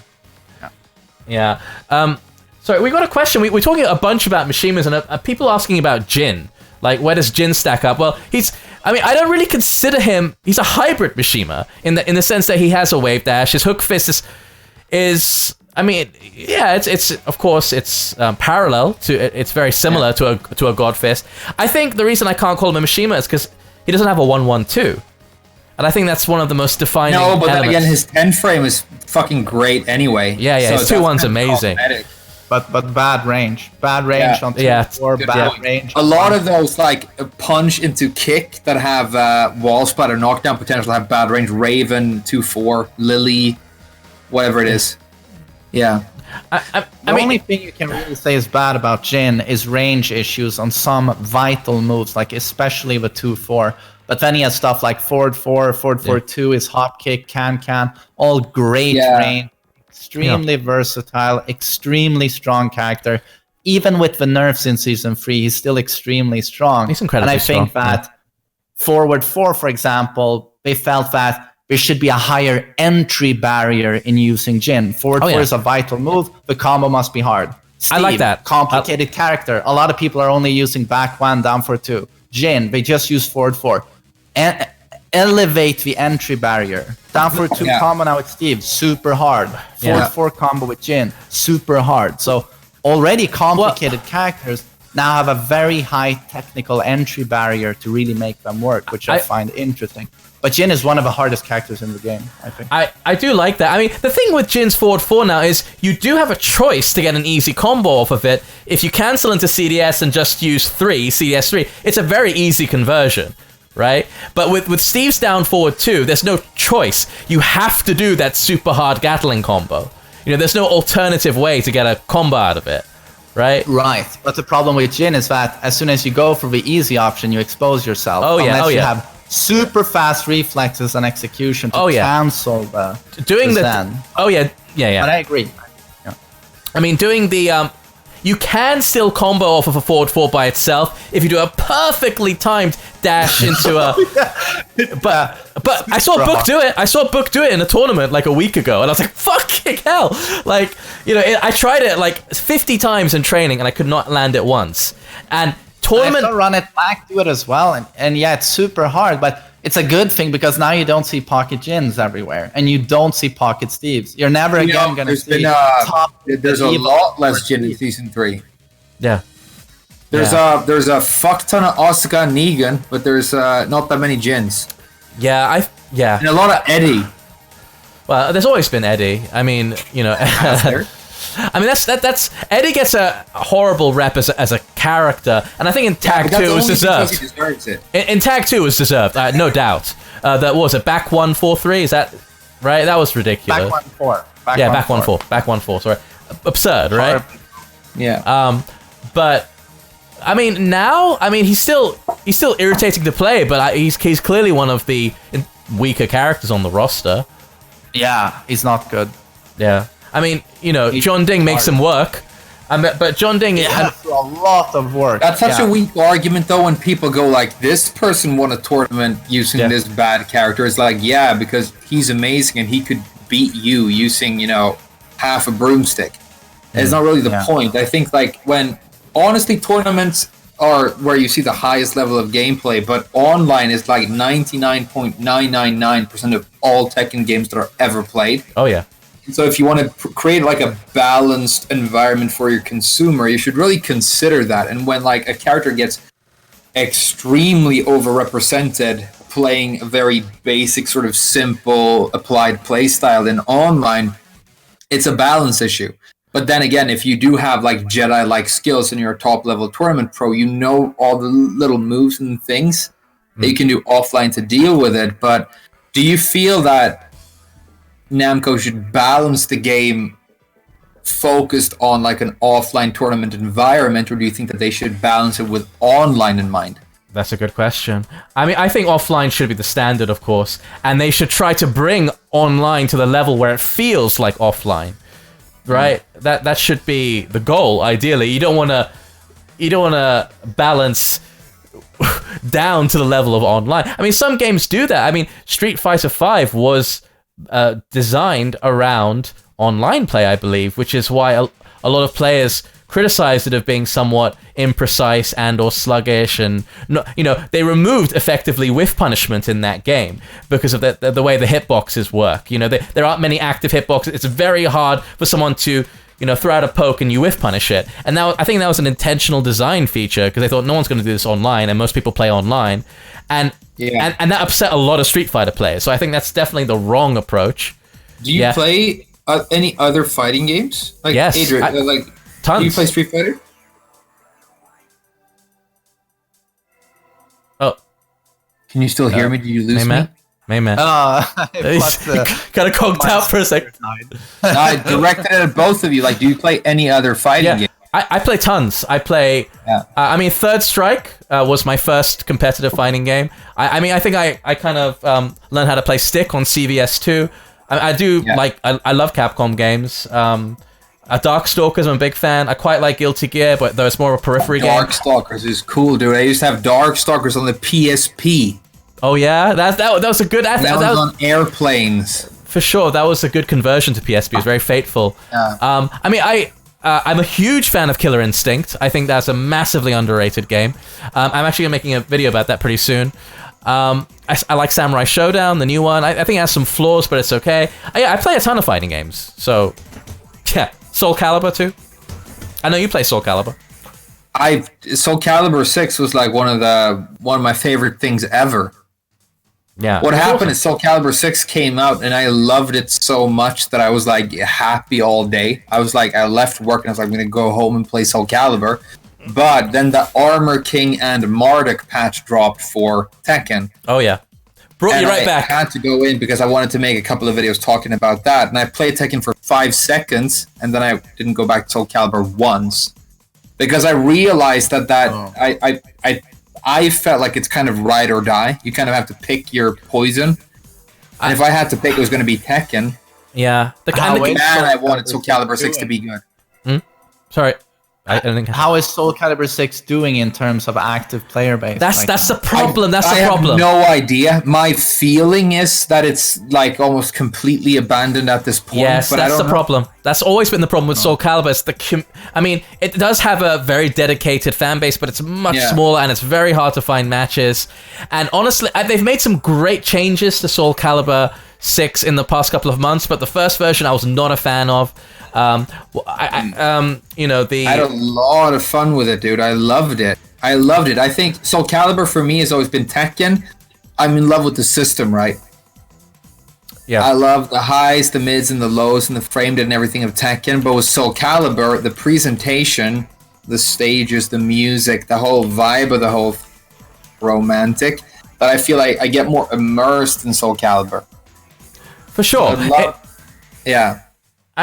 What is the new? I mean, chat, help me here. I'm drawing a blank. What was that new feature in Soul Calibur 6 where you can hold? It's like a guard impact, but you can hold it for a duration of time, and and your character goes into this kind of. Oh, you mean the reversal thing?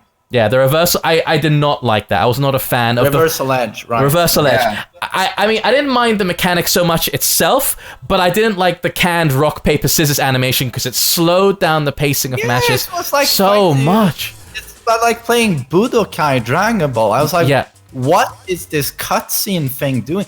And it could actually last for quite a long time. Yeah, it's a lot of specific sequences. I felt like I like Soul Calibur, but it keeps drawing me out of Soul Calibur to play some Junken with someone. I don't want to play this. I don't want to do this. I just want to play Soul Calibur, mate. That's what that's the name of the game. Yeah, some of the gimmicks that came with that. I think Astaroth had an option where he grabs you by the axe and he rings you out. No matter where he is on the stage, he rings you out. Pretty much. It's one of the options he has out of Reversal Edge. You have to guess wrong the Reversal Edge. In Soul but Calibur. if you do, he just sends you flying. Yeah, I want to make it clear that I think in terms of risk reward, it's not broken or anything. Reversal Edge, it's just that it's a huge time sink and it's boring. The rock paper thing is boring. It ruptures the pacing of a match. It disrupts it. Yeah, like breaking. Like if that happened in Tekken, in the middle of a Tekken match, where they're like, booms, like when it's super tense and you're about to take a round, and they stop the game and they go, now you have to guess one. The options. They could never ever add that to Tekken. They already did much in shit. one way. Hear me out. They've already added one thing that is exactly like that, but not really, but also kind of. It's Marduk's tackle. King's multi-throws. Yeah, yes. It's kind of because Marduk's tackle. The reason I think it's fine is that you can actually break it on the way in. But if he mounts you, it's a three-way mix-up, right? Faster. It's much and faster, imagine all characters had that fucking tackle. It was the ultimate and it's tackle. not like, you like put up an Asuka-style parry and you attack into it and then he mounts you. He goes in and you can actually break that. But I was thinking about how interesting it is that is one of the few examples in the game of an actual three-way mix-up. Yeah. As opposed to a 50, it's a 33, 33, 33. It's interesting. And how much more powerful that is than, a normal mix-up. That's what makes Marduk such a powerful... You think he's cool? I think he's an incredible tournament character, and he's very underrated in that sense, because he has all the qualities needed for a tournament character, right? He has powerful mix-ups, explosive damage potential, and that's really what you need, really, for a tournament character, because if you can steal rounds, every round counts in a tournament. Not so much in a long set, but if you can steal rounds from, like, a mix-up or a sudden combo out of nowhere, that's huge. You think Marduk is good in pools, but not in top 8? He's good in top 8 too, because you have a limited number of rounds to work with, right? If you got to win, and you got to win fast, Marduk can take rounds out of nowhere. His traditional weakness as a character is that he's momentum based. Either he completely steamrolls you, or he fails to get anything going and dies horribly. That's Marduk in a nutshell. And that kind of character works well. Tackle? The tackle, I think that's cool if the one character has it and it's a defining feature of that character. But again, I don't want every character to be Marduk, and I don't want that tackle to last like half a minute, which is what we're talking about Reversal Edge. We got an interesting question: is what differentiates Tekken from other fighting games the most? I have my idea on this, but I want to hear what you guys think. It's 3D. It is 3D. I would say the amount of moves.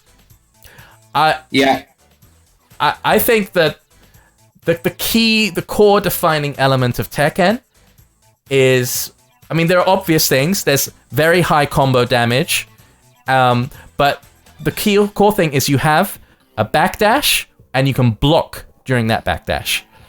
I can't think of any other fighting game which allows that, and that's so strong in Tekken because it makes the backdash incredibly powerful, especially when considered in conjunction with the high combo potential. It means the game is, despite the fact that everyone has all these crazy strings and offense on paper, at its core, it's about creating whiff punish opportunities. Right? Yeah, that used to be it. I think in 7 it's more about doing safe mid counter hit moves until they counter hit and then taking a round off the counter hit launch. Sure. No, absolutely. But the core, like the soul of Tekken used to be, like back when I started learning, you have been playing this game for a lot longer than me, main man, but when I started in Tag 2, because that was so movement based, right? That's why all the Koreans loved it, because you could slide around the stage like you were playing, like it was curling. Oh yeah, Tag 1, totally. And you would slide around until you got like a whiff punishing opportunity, and then you would use the Tag Assault system to carry that all the way, right? Yeah. But now in Tekken 7, they limit the movement down, but what I feel the mistake that they made a little bit is that there are a couple of characters in this game who have these very, very powerful counter hit mid moves, right? Where they can do them, and they're not punishable on block. Sometimes they're plus on block, but they don't really expose themselves to significant risk. So they can kind of like move around pretty basic and apply those. And when they connect counter hit, it's this massive amount of damage, and it's usually the round. Right. So it means that you have tiny risk, massive award ratios for a couple of characters, and they sort of float to the top of the roster. And I would like for it to be more movement with punishing based. Honestly, I feel that's a much more honest version of Tekken. That's core Tekken. That's fundamental Tekken, is using movement to bait a whiff punish. And it used to be, yeah. And you say that mid counter hit, strong mid counter hit moves are what makes a strong character. I absolutely agree. And look who was top tier in season 2: Jin forward 4, Steve down forward 2, and that's the reason they were the best 2 characters in the game. Well, it goes on. It's Brian's back 1. It's Asuka's up forward 3. It's Dragunov's running 2. It's these characters that have like no risk, and if they counter, it takes the round. And it's almost like, I don't mean to ramble, but it's kind of like going to buying a lottery ticket where it doesn't cost any money at all to buy the lottery ticket, but you stand to win a large amount of money. If the characters that do get massive advantage and a free mix-up off of the plus frames they get off of their safe counter hit mids, it's almost like you go and buy a lottery ticket where you stand to gain a lot of money, you don't take any risk because it doesn't cost any money, and then you get a free cookie, like when you get the ticket. Yeah, high reward, low risk. I mean, but look at what got nerfed in season 3. Steve down forward 2, Jin forward 4. I mean, they're aware of that problem, you know. Yeah. And they've taken steps to address it. And I actually think it's a better game. I'm a Steve player, but I think the game is better with his down forward 2 being nerfed like that completely. Yeah. Because it you know, some characters should be able to do that for differentiation, for variety of playstyle. But what's fun about Tekken is movement. Tekken is movement. And traditionally Tekken games that haven't had good movement, like Tekken 4, have not been fun to play. Even though I love Tekken 4 from a ambition, creative standpoint, it's not fun to play. What do you feel about, how do you feel about movement in 7, Adrian? Because I only ever played Tag 2 and 7, really. I just wanted to also add on to the point Arya made regarding what is Tekken, and he mentioned backdashing and blocking from backdashing. Possible as we can cancel a backdash into a block, you can cancel any types of movement into any type of movement. Absolutely. And Tekken is also a very defensive game. I don't know many fighters where you can actually hold back the entire duration of a match and only block punish and kill the opponent that way. For example, with Kazuya or Akuma. I don't know in many other fighting games where that happens. And also the fact that you have one button for every limb is also, I think, of course, very strongly tied to the game's identity. Sorry, what was the question again? No, my question is, like, how do you feel about movement in 7 as opposed to Tag 2? I like the movement in 7. Sure, it's been nerfed a bit, but overall, I think it works very well. And it's also interesting that it feels very drastic, the difference from one character to another. Yeah. If I play Zafina... You know, that's something I noticed, because I sometimes play like Bob, who's like not bad at movement, but he's kind of big, right? Yeah. Yeah, I mean, just play Zafina than Eddie and just compare, like, side steps. And I feel like it's like, oh my god, when I go back to Miguel, because he has that really good backdash. This is the thing. I think the devs... We were talking about Akuma earlier, right? And Akuma has one of the worst backdashes, one of the worst side steps. And I guess that's how they imagined they'd balance him, is that he can't move very well. But the thing is, Akuma doesn't really need to play traditional Tekken in order to be successful.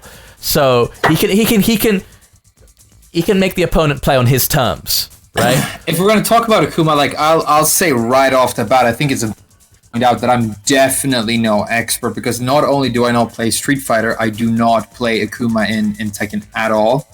But what I've noticed is recently the people who are like the top competitive level in the world who use Akuma, like Super Akuma, like the Pakistani guys, they're like, wow, this character is so good right now. So I do think that it's a valid point to make that he's unreasonably powerful in some sense, right? Yeah. The demon flip is kind of crazy, in my opinion. And some characters can jab him out of it, tall characters, but some characters have very limited options against it. I mean, everyone has an option, but some are clearly better than others, and that creates some of the most wildly divergent matchups in the game. I mean, surprisingly, I think bears actually not do well, but they do better than most against Akuma. 2 reasons. Is that true? Why is that? 2 reasons. They can jab him out because they're tall of Demon Flip, and they have little stupid bear legs, which means it's hard to connect down 3 on clean hit. Right, clean hit. Yeah, that's why I can't. You know, I was going to make a video on YouTube called "The Worst Matchup in Tekken?" It's going to be it was going to be Elisa versus Bears. I don't know if it is truly the worst matchup, but the thing that happens is, first of all, you can't clean it down 3. But the other really interesting thing is her dive kick 4, which is her most important pressure tool. It has an angle like that. And then you have the bear, Kuma, standing over here.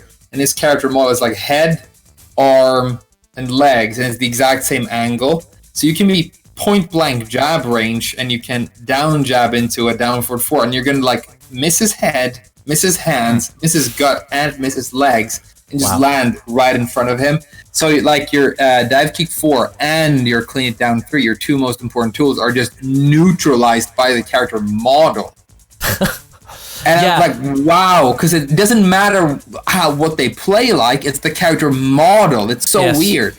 It's bizarre. And we talked about this, I think last week, main man, that, you know, bears are on paper terrible, or at least very limited, but my god, it's frustrating to play against them because you have to know so many unique combos.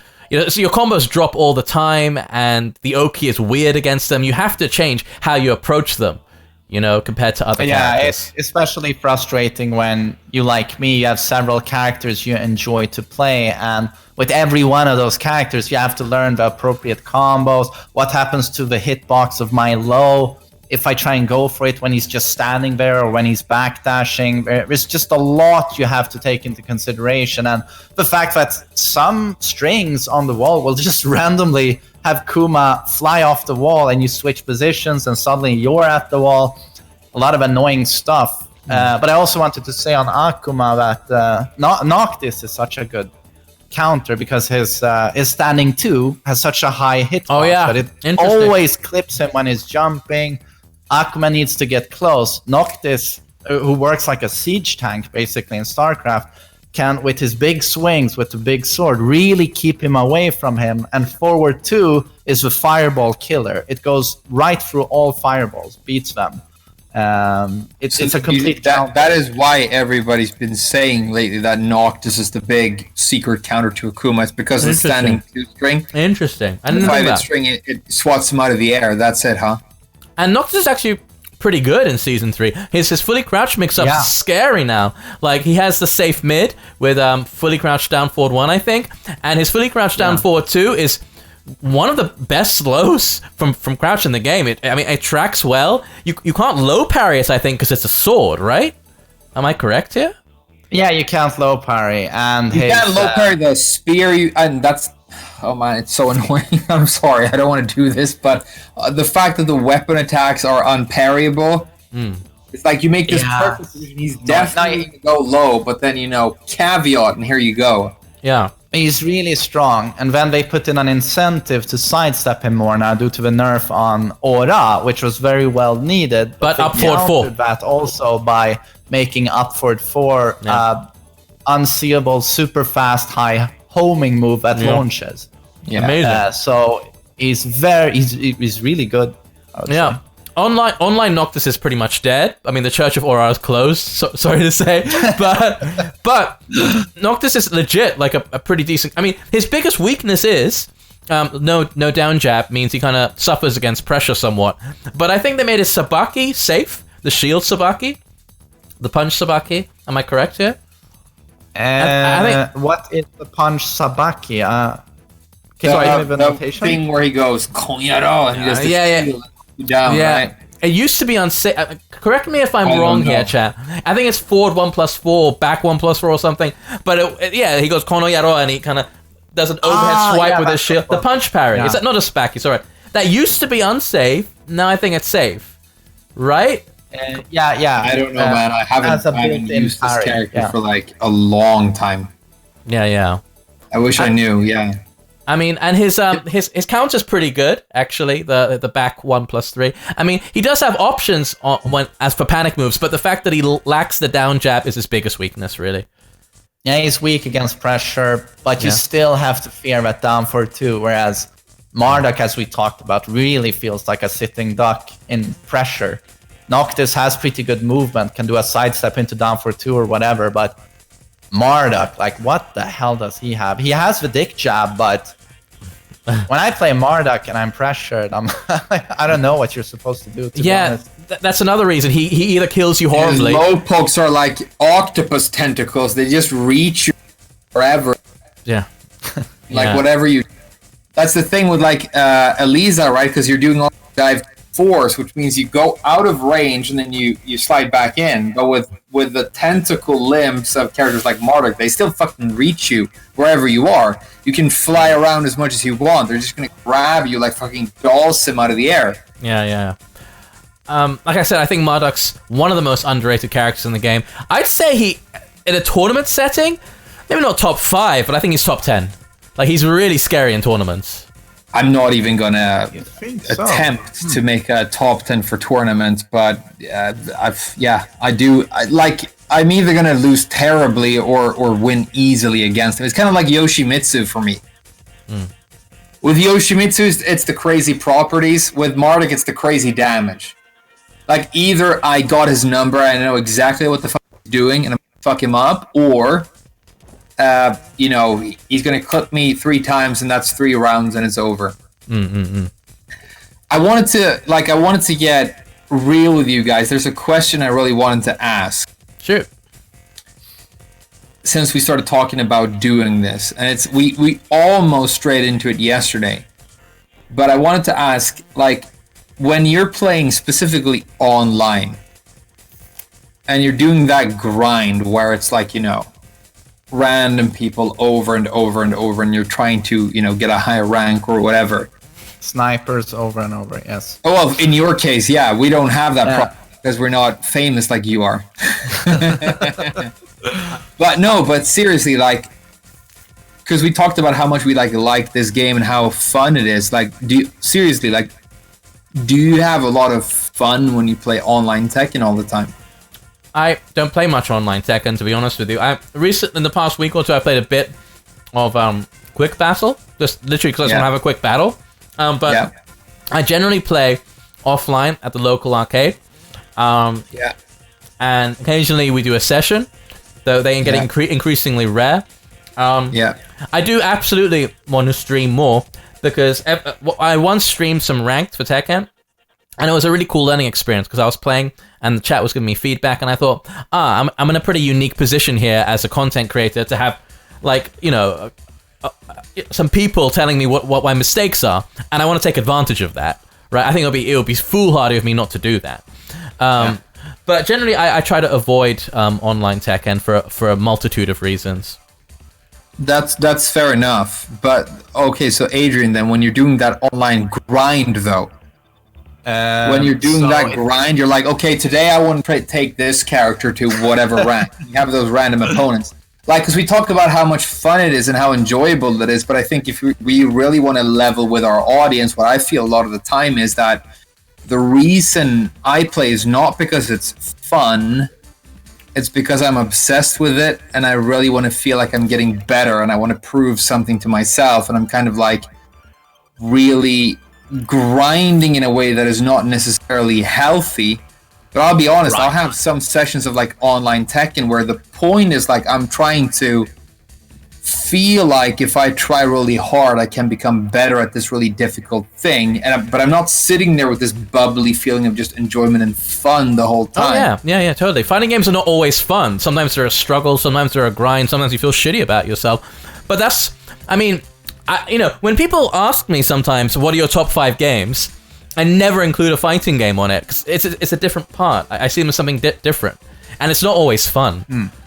You know. What about you, Aiden? Because you stream as well, so you not only are you grinding, but people are watching you. Like, how do you feel? I mean, it's a lot of fun. Obviously, streaming is very different. I haven't played Tekken Online without streaming for I don't know how long, probably been a year or something. Well, okay, I do coaching sessions, but that's very different. But streaming is very, you have an audience, it's very in your face all the time. And I get sniped a lot. It's just the way it is. It's fun. Most of the time it's a lot of fun, and I really try and become a better player. Now I have a lot of fun testing lots of different diverse characters. But obviously, I think like 30 to 40% of the time, it feels more work than anything else. That I want to reach a specific end goal, and it's me knowing a lot about the game. But it is your job. Of the time, I'm really enjoying it. Playing Tekken is your job. Yeah, it is. Has that changed the way you feel about the game when you play it? No, not really. I really love the game. 24 years for a reason. It's just. When it comes to the motivation and being a content creator and having this as a job, it's more so the interaction with the community can sometimes be a little bit off-putting. Sometimes it can be just, or most of the time, it's the best thing in the world because there are a lot of great people in this community.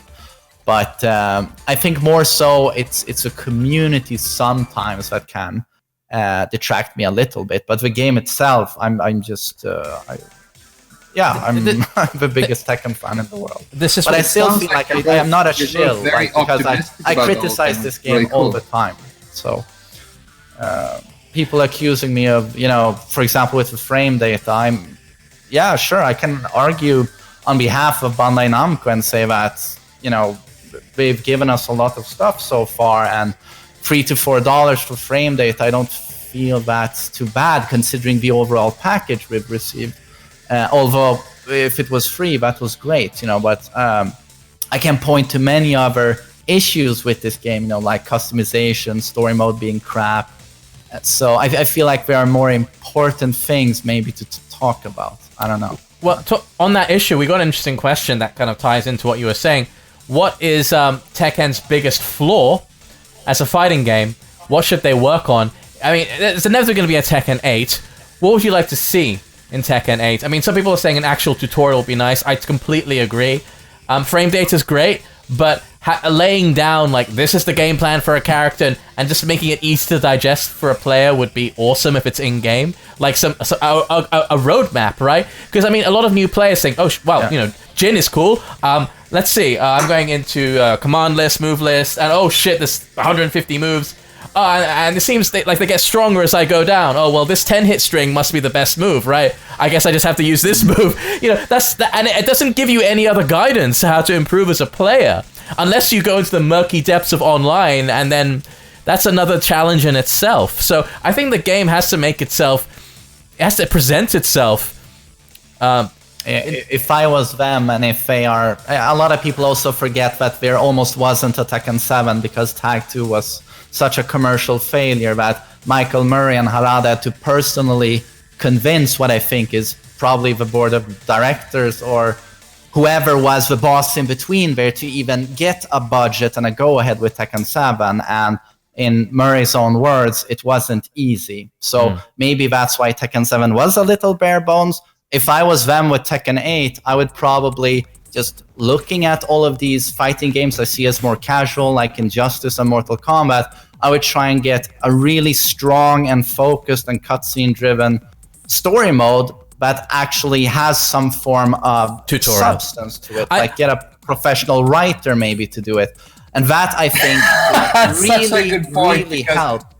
There wasn't a single writer working on the story mode for Tekken 7, I can tell you that, because it's the weirdest thing ever. It's bizarre, isn't it? I mean, I think... It's so weird. A lot of casual players, of course, are drawn to the story mode of any fighting game.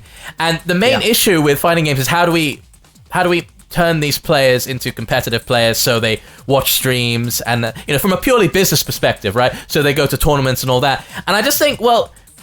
But Arya, sorry. Just put them together, right? The business is them buying the game and playing it from the release weekend, finishing story mode, and then they drop it. That's where the big money is, I think. So if they could do that, but still have the gameplay we see as Tekken, they would have something enormous. And of course, as you said, a tutorial mode a la Virtua Fighter 4, the best fighting game tutorial mode I've ever seen. If they would add something like that and have a great story mode, you have a receipt for enormous success. Put them together. Put them together. I agree, Virtua Fighter 4 has an amazing tutorial, but it's quite anodyne and it's quite sterile. It's kind of boring. It's a bunch of text. It's like, do this, do this, do this. It's amazing. It's comprehensive. But once you get your story mode, have it well written, have it lavish, so to attract all the new players, and integrate your tutorial with it. So it's like, you know, in the beginning, like Heihachi's throwing you around, and then Kazuya's like, oh, I gotta press this to break the throw, and just integrate how you play the game. Like, that's a great idea. Honestly, the tutorial and the story mode should be integrated exactly, because I think people who are playing the game casually and people who are playing the story mode, they have a lot of overlap.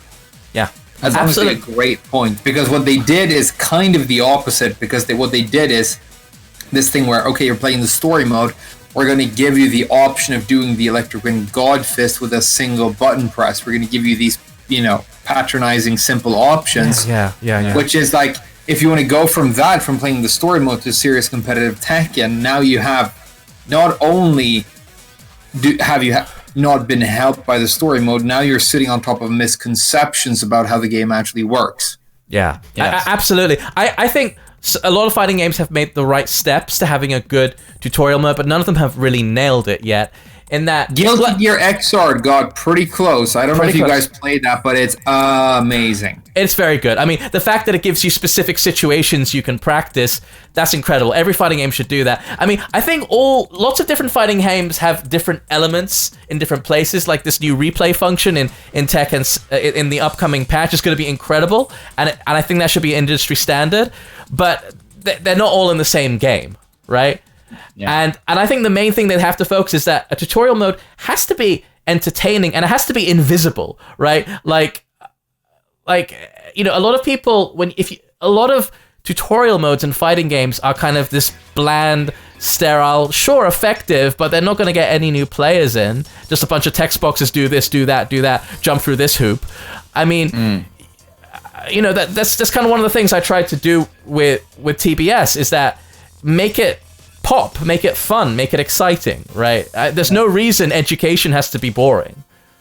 Oh, that's what they tried with Fight Lab and Tag 2, but that was more or less disaster. I think it was awful. It was so patronizing. That was very poor in reviews. Combat, right? It was so patronizing, and it wasted your time. Like there was this. I remember this exercise where you have to like jump over bombs. Who the fuck jumps in Tekken? I mean, what is this trying to teach me?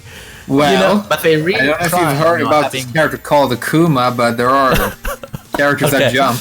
Yeah. Can I answer the question? I don't want to because this discussion about what story mode should be and practice mode should be is really interesting. But if you wanted to ask me what the biggest problem in Tekken is, right, the one thing I would change, it's completely unrelated. It's something that we talked about recently, which is just safety. I think everything in the game right now is very, very safe. And the best characters are the safest characters. And I just feel like safety on block, I hope, will be brought way down in the future. Well, will be brought way down. I think block punishment right now is a huge factor in some matchups.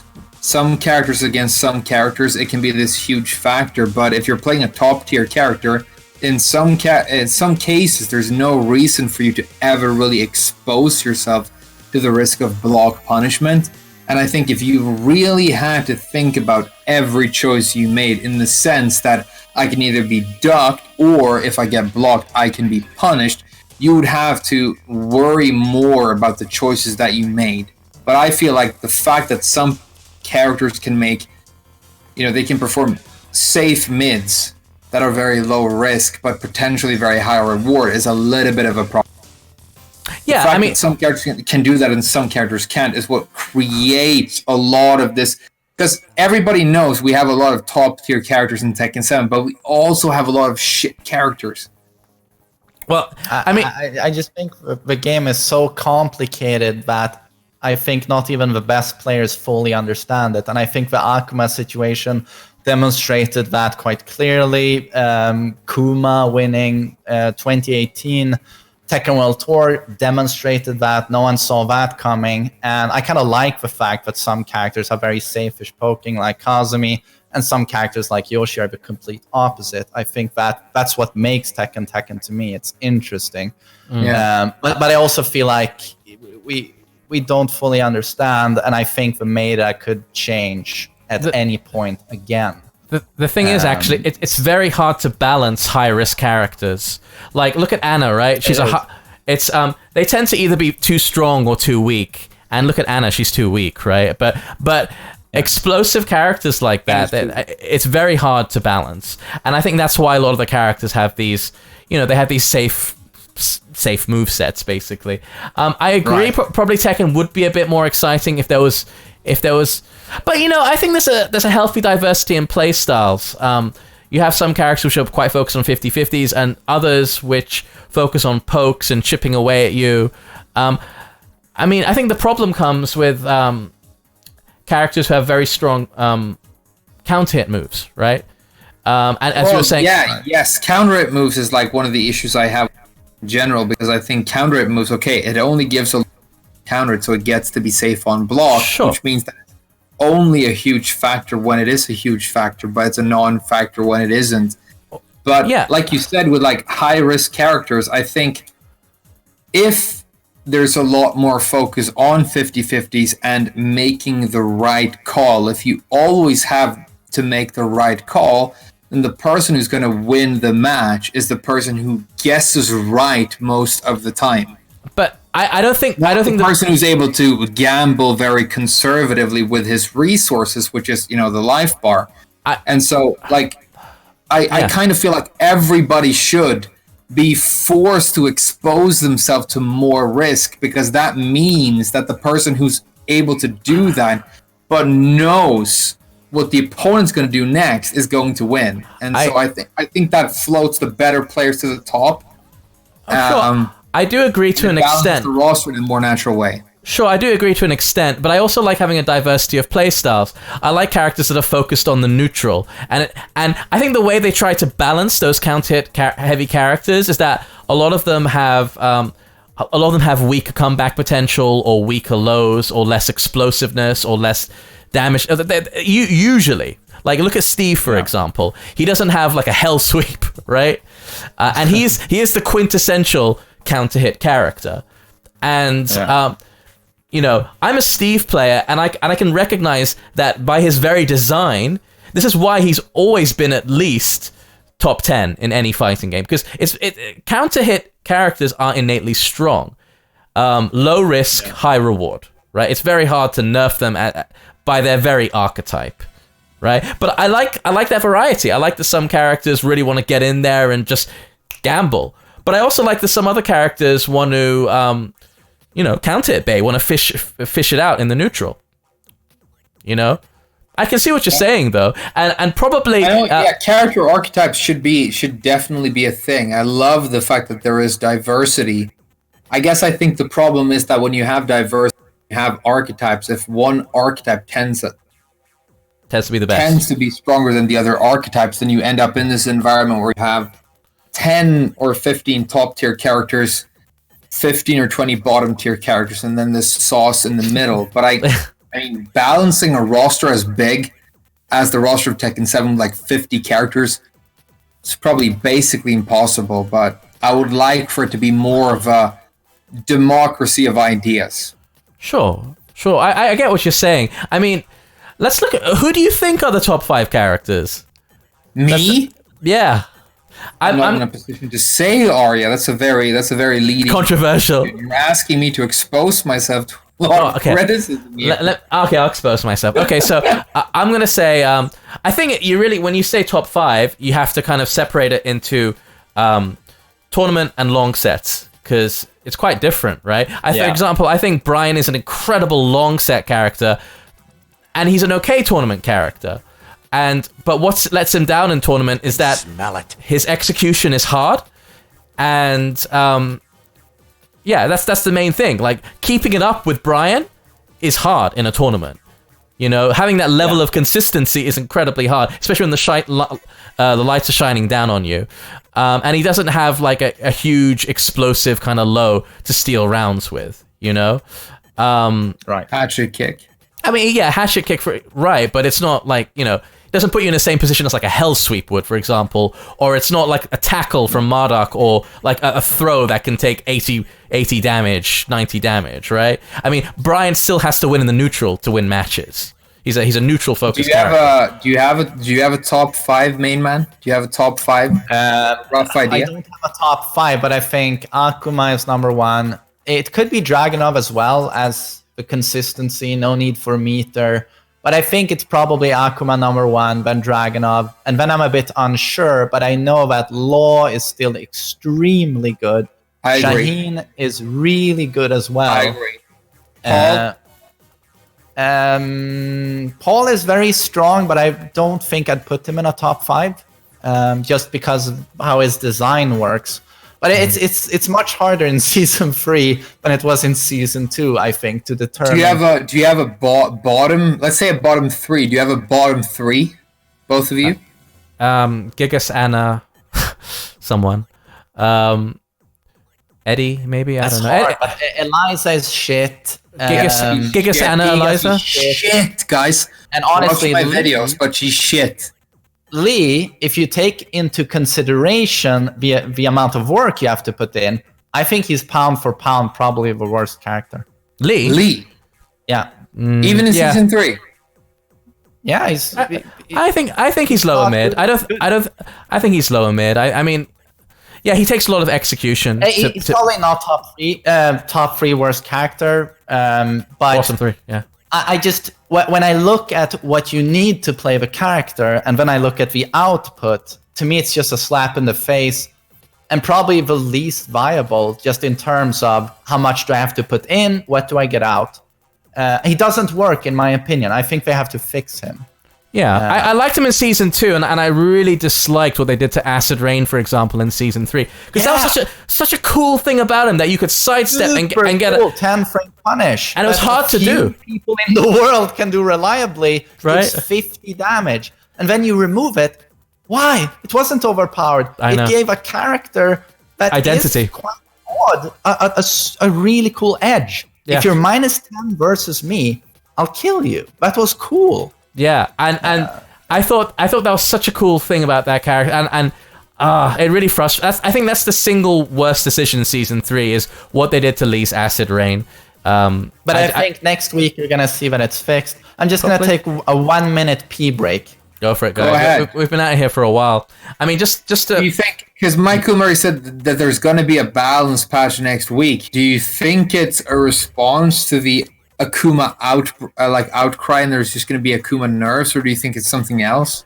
I imagine they're probably going to nerf his meter a little bit, because that's a pretty safe and easy way to nerf him, because you're not fundamentally changing how the character is played. You're just, you know. It kind of worked for Geese, I gotta say. I used to think that Geese was pretty unreasonable in season 2. I feel a lot better about him in season 3. No, I agree. I think they'll probably nerf Akuma's meter, and they can't, or at least they shouldn't be making very far-reaching changes this close to TWT finals, right? So that's the other thing, right? You don't really want to like change the way characters work in the middle of tournament season. That's the other thing. Like, can you change Akuma in the middle of the World Tour? Half the World Tour is Akuma players. Yeah, it's right? I mean, I think they're probably going to nerf his meter gain just a bit, and that's the safest thing. And I think I don't think there'll be too much outcry about that, unless they half his meter gain or something crazy like that, which fundamentally changes how you have to play Akuma. But we'll probably see like a 10-20% meter reduction, something like that. You know, I gotta say, I am so happy about this whole thing that has happened, where all of a sudden there's this country that wasn't even on the Tekken map. Oh, yeah, Pakistan. That's incredible. Yeah. Yeah, and they just show up on the tournament scene, and there's been this status quo since before I got into Tekken, where Korea is number 1. Oh yeah, since Japan time is immemorial. number 2. Yeah. And then there's like a couple America, of a number of American players who can maybe keep up with the Asians some of the time.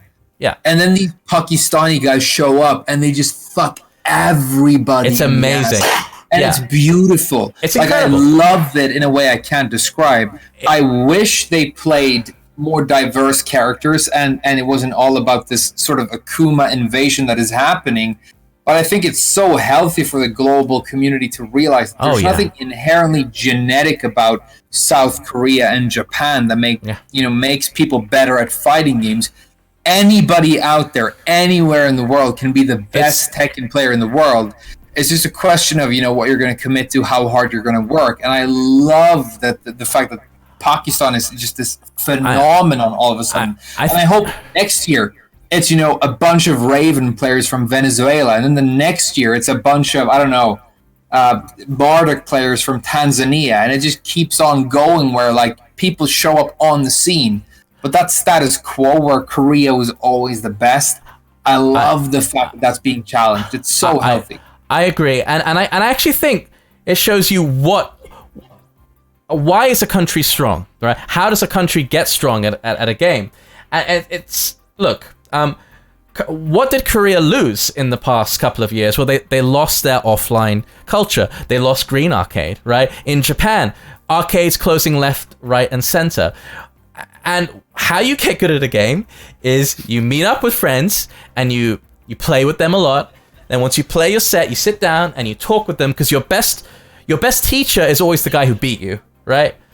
And you talk with each other about the set. And then you talk to, it's playing offline, it's communication, and it's also rivalries, right? I heard that the Pakistani scene, there are fierce rivalries that will push you to get better between arcades, between cities. And while Korea and Japan are losing that culture, in Pakistan it's still fierce and it's growing. So yeah, it's not genetic at all. I don't know if it's that's societal. I don't know if that's the X factor. Maybe it is. Like having a good, healthy online scene is the thing that pushes you ahead. I just want everybody out there to know that there's no reason, because you see a lot of this. There was a lot of content going on, specifically about Arslan Ash, where it was this dramatic story about Arslan, where he had this amazing, almost fairy tale introduction to the scene, where he came out of nowhere and then he was the best. And I thought that was amazing, but there was this weird little subtext where it was kind of like, well, it's crazy because a Pakistani player can't be the best in the world. It was, because it's always been the South Koreans. And I just I just think it's so important for everybody to realize that of course somebody from Pakistan can be the best in the world.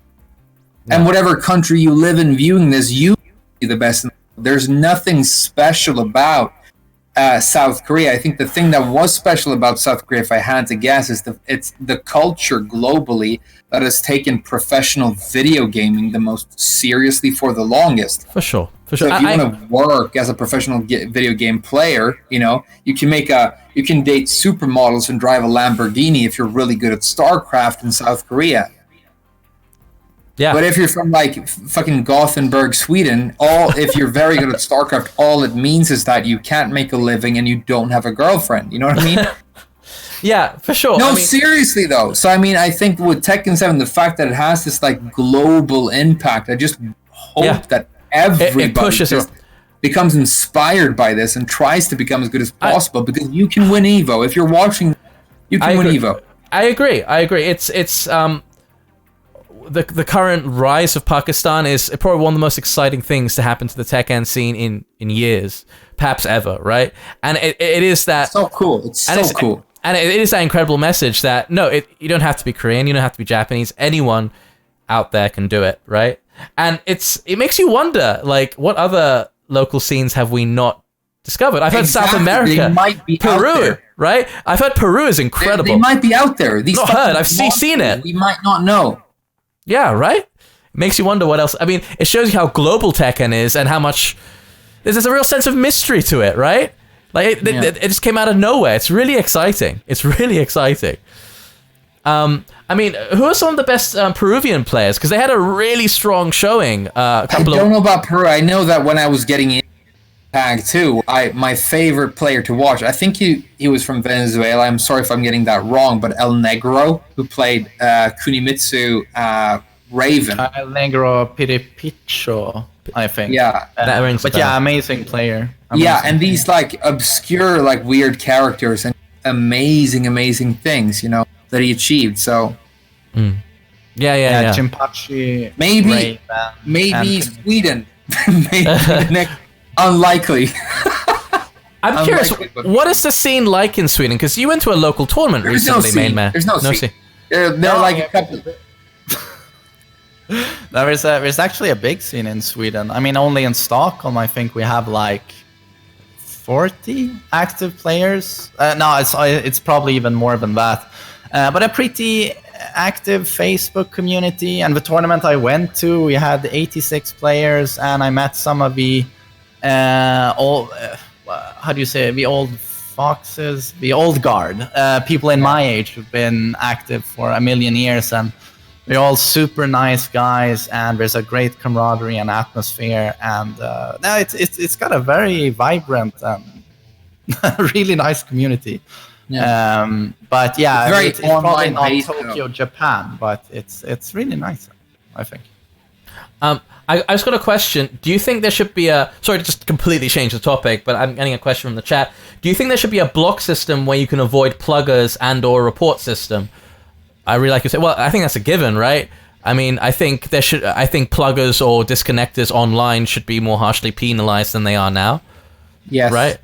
I think everyone unanimously agrees on that. I love the way Mortal Kombat does it with equitality. This is the thing. I didn't really understand the way the system worked, but but I had to learn how it worked because of Season 3, because when Season 3 started, PS4 kept crashing. And when it crashed mid-game, it penalized me in the same way as if I were a plugger. I got that. So I think it starts when you go over 5% disconnect ratio, it starts warning you. Yeah. And it also penalizes you the 1,900 points that you would have lost if you lost against somebody your own rank. I think that's the way it works. Yeah. So the game's kind of saying, we're going to assume that you lost because of the fact that you plugged. That's the big. I think that's the big reason why developers don't add more punitive features for online, because they might bring out an update which makes the network unstable, and people are going to be pissed if they get banned because the game blue screened on them. Well, I was so upset. I mean, I didn't make a video about it, but decided not to. But the fact that I was like, because I do not plug when I play online, but the game started disconnecting me so much. This happened to me too. Really bad on PS4 here in Japan, where the game was telling me, you currently have a 6% disconnect ratio. And not only that, I was playing really well, but then the game was penalizing me and taking so many points away that even though I was winning a majority of my games that I played, I was ranking down. Yeah. Which felt very unreasonable. So I thought like the honest thing to do for Namco would be to like reset the landscape on PS4 for everybody. I'm all for that. If they reset rank for everyone, I'm sure some people will be sad of their their TGP ranks lost, but I think it'll be healthy for the scene overall if everyone started at a base level again. But I doubt that'll happen this late into the game. I mean, I don't know how they should design that. I feel like Tekken, especially online, is the most fun when you get diverse competition. And one thing that seems to happen a lot is play somebody and then you don't take the revenge match and you run into the next person and it's them again. Yeah. And you play them and then you don't take the revenge match and you go back into the lobby and then you get them again. Yeah. And then like it's just them. I don't know how it works, but it would be cool if the game prioritize diversity, Yeah, diversity of characters and diversity of people. Yeah. They actually fixed this in the original release of the game. Those who weren't there when the game was released, you could see the name. You could see the name. Disconnect ratio, and it gives you how many bars the connection. But on the original, and it gave you the character right in season 1. You get the character, you get their rank. You would get all the information you needed, and I much more preferred that because I could avoid people I knew.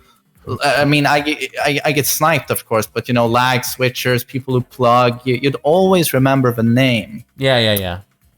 So that to me was. I think the reason they avoided it, the reason they removed it is that people just would not take matches against Eddie players. Yeah. They got a lot of shit on Twitter. Harada, basically, I was there. I wasn't giving him shit, but I saw the hate storm he got when got a lot of people saying, "Oh, I play Lucky Chloe, no one rematches me," or that sort of feedback. But in my opinion, it did more good than harm, because right now we've had 3 years of playing against pluggers, for example, who are never punished. They don't receive any form of sanction whatsoever. So I would much prefer if I could see, oh, am I playing this idiot again who just plugged? I agree. It takes away from the autonomy of the players, and I found it slightly condescending that they would do that. I felt, I felt like being treated like a child there. The other... Yeah, I same as you, main man. I prefer how it was in season 1 and season 2. We had that for like 2 weeks. We even had like season 1, ranked map list where you could choose your ranked opponent. You could see the character, name of player, rank. Maybe that was too much. I don't know. I know Street Fighter had that. Seemed to work for them. Street Fighter 5 has a blacklist function. Yeah, which I think... Street Fighter 5 has a blacklist function, which, I don't know. I mean, that could be taken too far. You could just blacklist any matchup you don't like or any player you don't like. But, yeah, I mean, I think giving choices to the player, it never hurts, right? I mean, you're only sabotaging yourself if you say, well, I never want to play against X character. But, hey, I mean, there's an up and a downside to that, because if you're Namco, fine. Yeah. Sorry, you're cutting off. The game and you made her and you put her in the game and she's part of your product. And then if the entire community, reacts in the way where they go, we don't want to play against this character, then there's, I think, meaning to that, and it's something to pay attention to as the developer. But then again, she's a character that you can pick as the consumer of the product and a purchaser of the game. And of course... Yeah. Her, playing field should be level the same as it should be if you're playing another character. So it's difficult in that sense. No, I agree.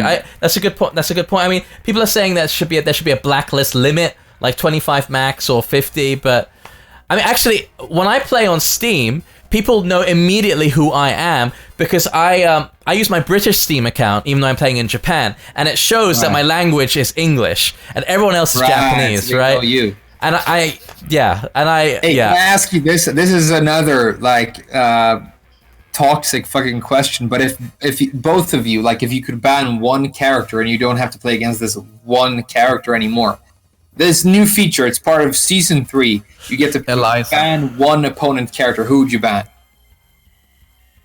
Eliza.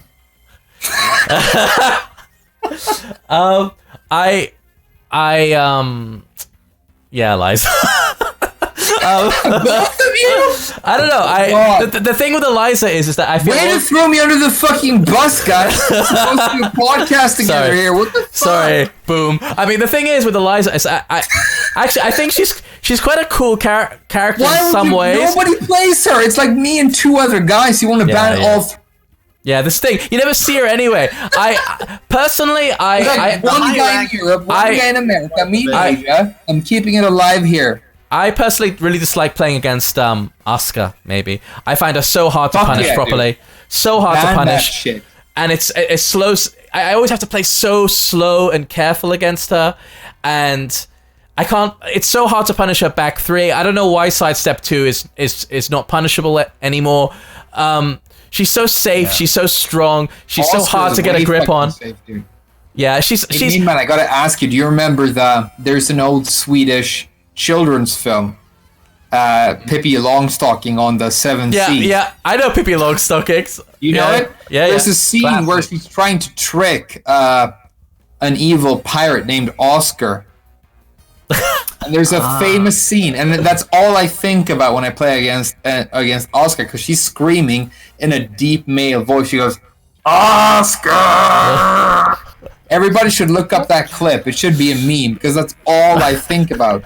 I really want to watch this now. If someone can find the link and put it in the chat, I'll put it on the I'll put it on the screen. By the way, when you hear that, maybe you're not hearing that, but when I hear this, I can smell it. It means I got a sub. Thank you very much, Azencott. Sorry to the previous guys who subbed. The next one of these, I'll probably put the sub message on the top of the screen. And that's the a chat. good point. If you could invent a feature where if somebody subs to your Twitch page, there's a little machine that throws like stinky shit in your face and you have to smell it, and it smells like fucking pants, dude, you would get so many subscribers.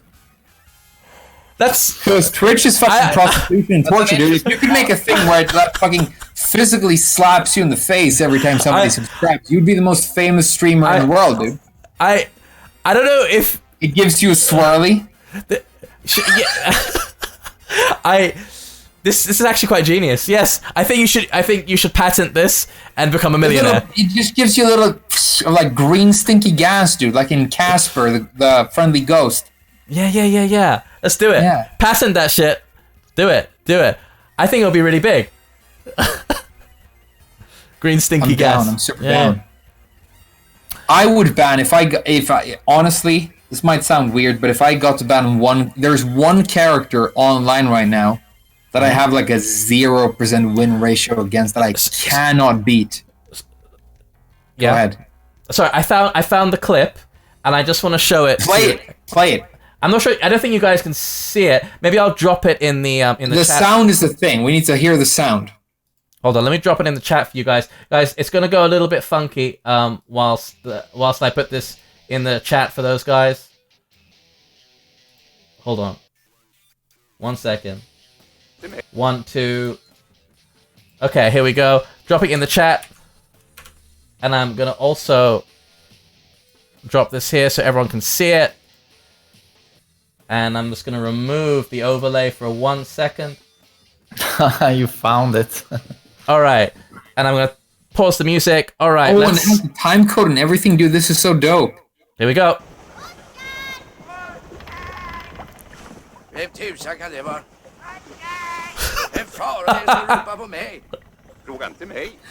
Every time I get hit by a demon slayer, dude. One more time. Every time I get hit by a back three, all I hear is Oscar.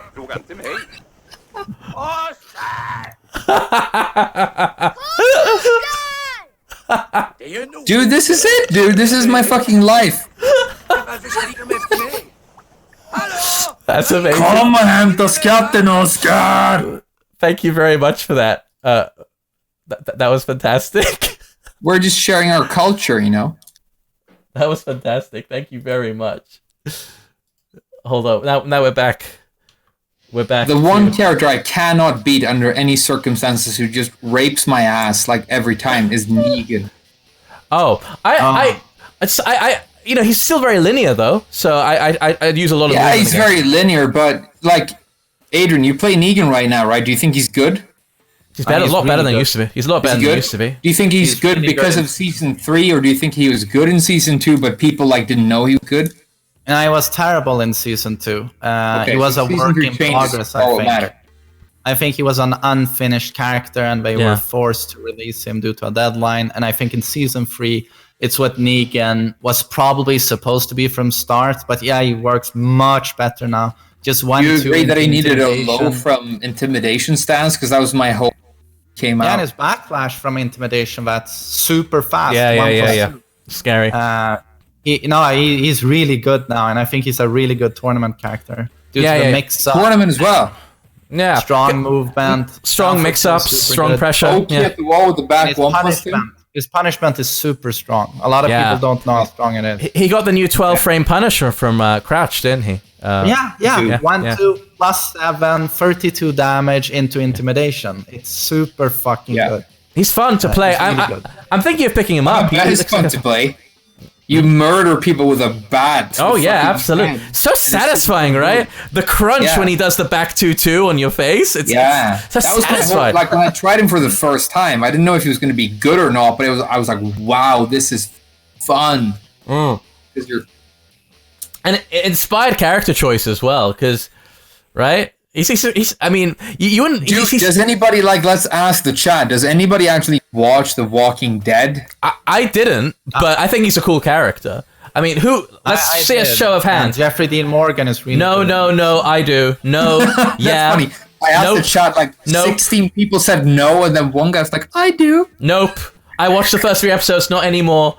Just the first season. No. Yeah, till season 3. I stopped during season 3. No. Hell yeah, I do. Watched a little. Stopped watching after season 3. Season 3 seems to be the cutoff point. What happened in season 3 of Walking Dead? I don't know, because I haven't watched a single episode of The Walking Dead, but I did read a little bit of the comic, and Negan's really dope in that. Yeah. Statistically, the drop-off is season 5. Season 5 is where it peaked in terms of viewership and critic approval. After that, it slowly goes downhill, and Negan was shown first at the end of season 6, the big reveal, and then he's in season 7, 8, 9, he's a prisoner. But season 7 and 8 are terrible, really bad. So I think Rotten Tomatoes are like 30%. Developing the Negan character for Tekken, what season? Was that when he was super dope? Most likely they contacted AMC, got the rights for the character when the whole thing Walking Dead still had a lot of steam, but right now I know that the ratings are very low compared to what it had. Yeah, what they should have done is get the blonde girl from Game of Thrones. What's her name? Dennis. I thought you were gonna say Arya for a second there, but Daenerys. Yeah. Oh, is that her name? Yeah, I mean, we were talking a bit, I remember, earlier about what guest character we'd like to see in Season 3 until we realized there isn't a guest character. But I remember FrameWhisperer when, just a few months ago. Dennis the Menace riding the dragon. I mean, I would have... We discussed that maybe Rambo would have been a cool choice, right? Because he gets the movie coming up. We were talking about that. Last Blood ended up not being a good movie, but Rambo would have been super dope. Right? Stallone with a really bad... I'd be super down. I mean, I just want a character that is unexpected and brings new players in. So throw John Wick in there. Do you know how many new players we get if we basically just had Keanu Reeves being cool? I mean... I don't know. Yeah, but that's, let's talk about guest characters. That's what we should spend the entire next episode talking about. But I'm so tired of guest characters right now because you know what I was doing before we started? I was watching Maximilian, who's an amazing staple of fighting game YouTubing and everything. Sure. But you know how much he loves, if you watch him, how much he loves Final Fantasy VII? Oh, yeah. And I love it too. Cloud Strike. He went insane. He's with tears in his eyes. He's I'm gonna play. And it's genuine. Ever. It was genuine, I'm right? never gonna stop playing Smash because I love it. He's so excited that his emotions are erupting. Yeah. That's how excited we get when the guest character is right. And then I looked at his channel and he's not made a single video about Smash for 6 years. I know. You know what I mean?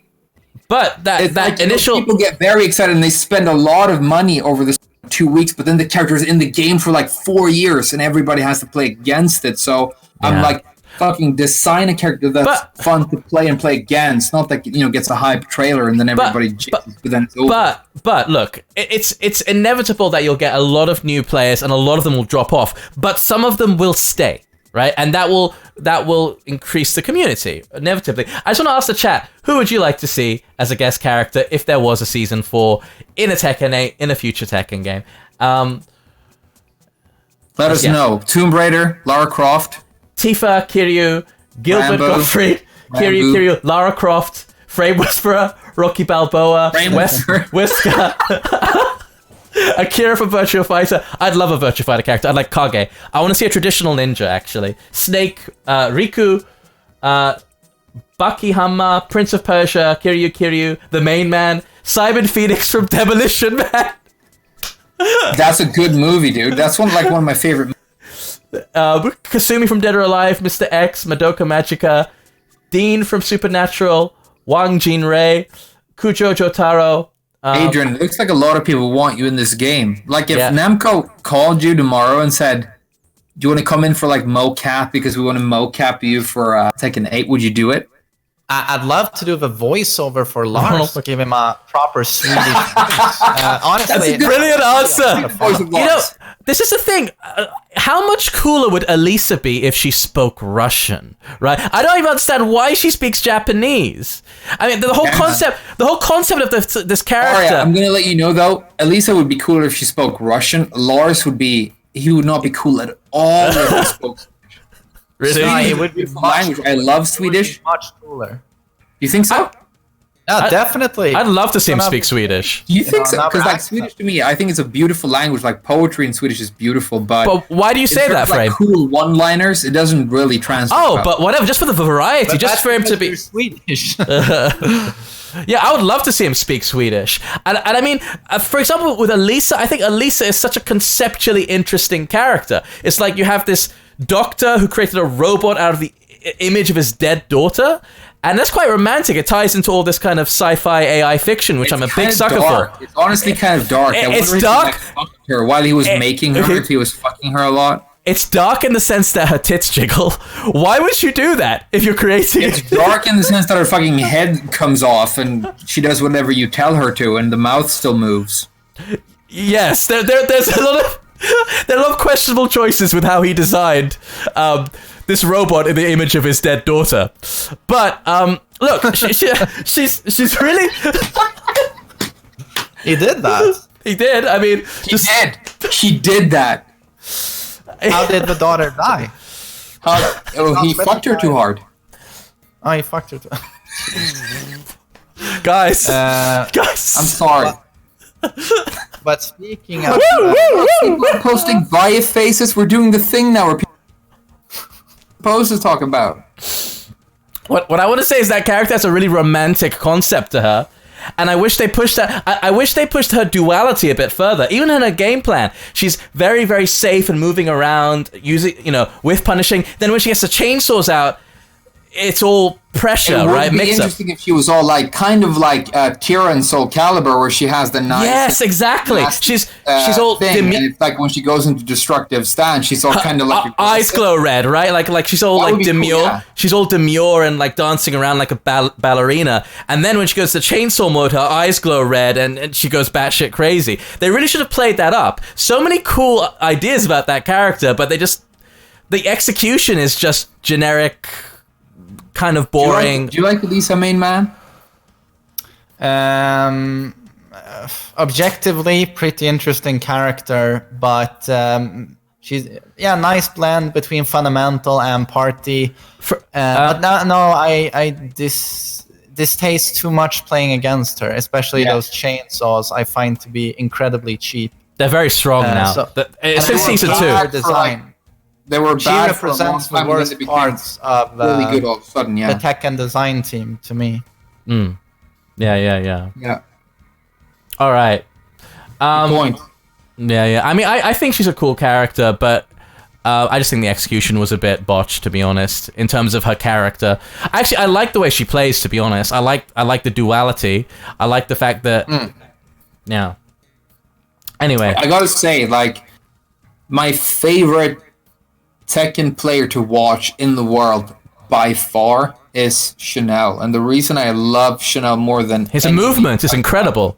prolific tournament players is that he's the guy who's going to pick these slightly more obscure characters, and he takes a lot of risks and he gets very creative. And we talked about Tekken as artistry.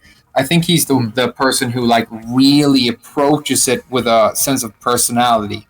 They talk, you hear a lot of people talk about how people are really good players become very robotic. The best character, the best move, the optimal option. Whereas Chanel will do kind of crazy stuff and get very far with it. And the fact that he doesn't compromise that playstyle is probably the reason he hasn't gotten a lot of top level finishes. But just watching him for entertainment, I mean, I can't get enough. It's so interesting.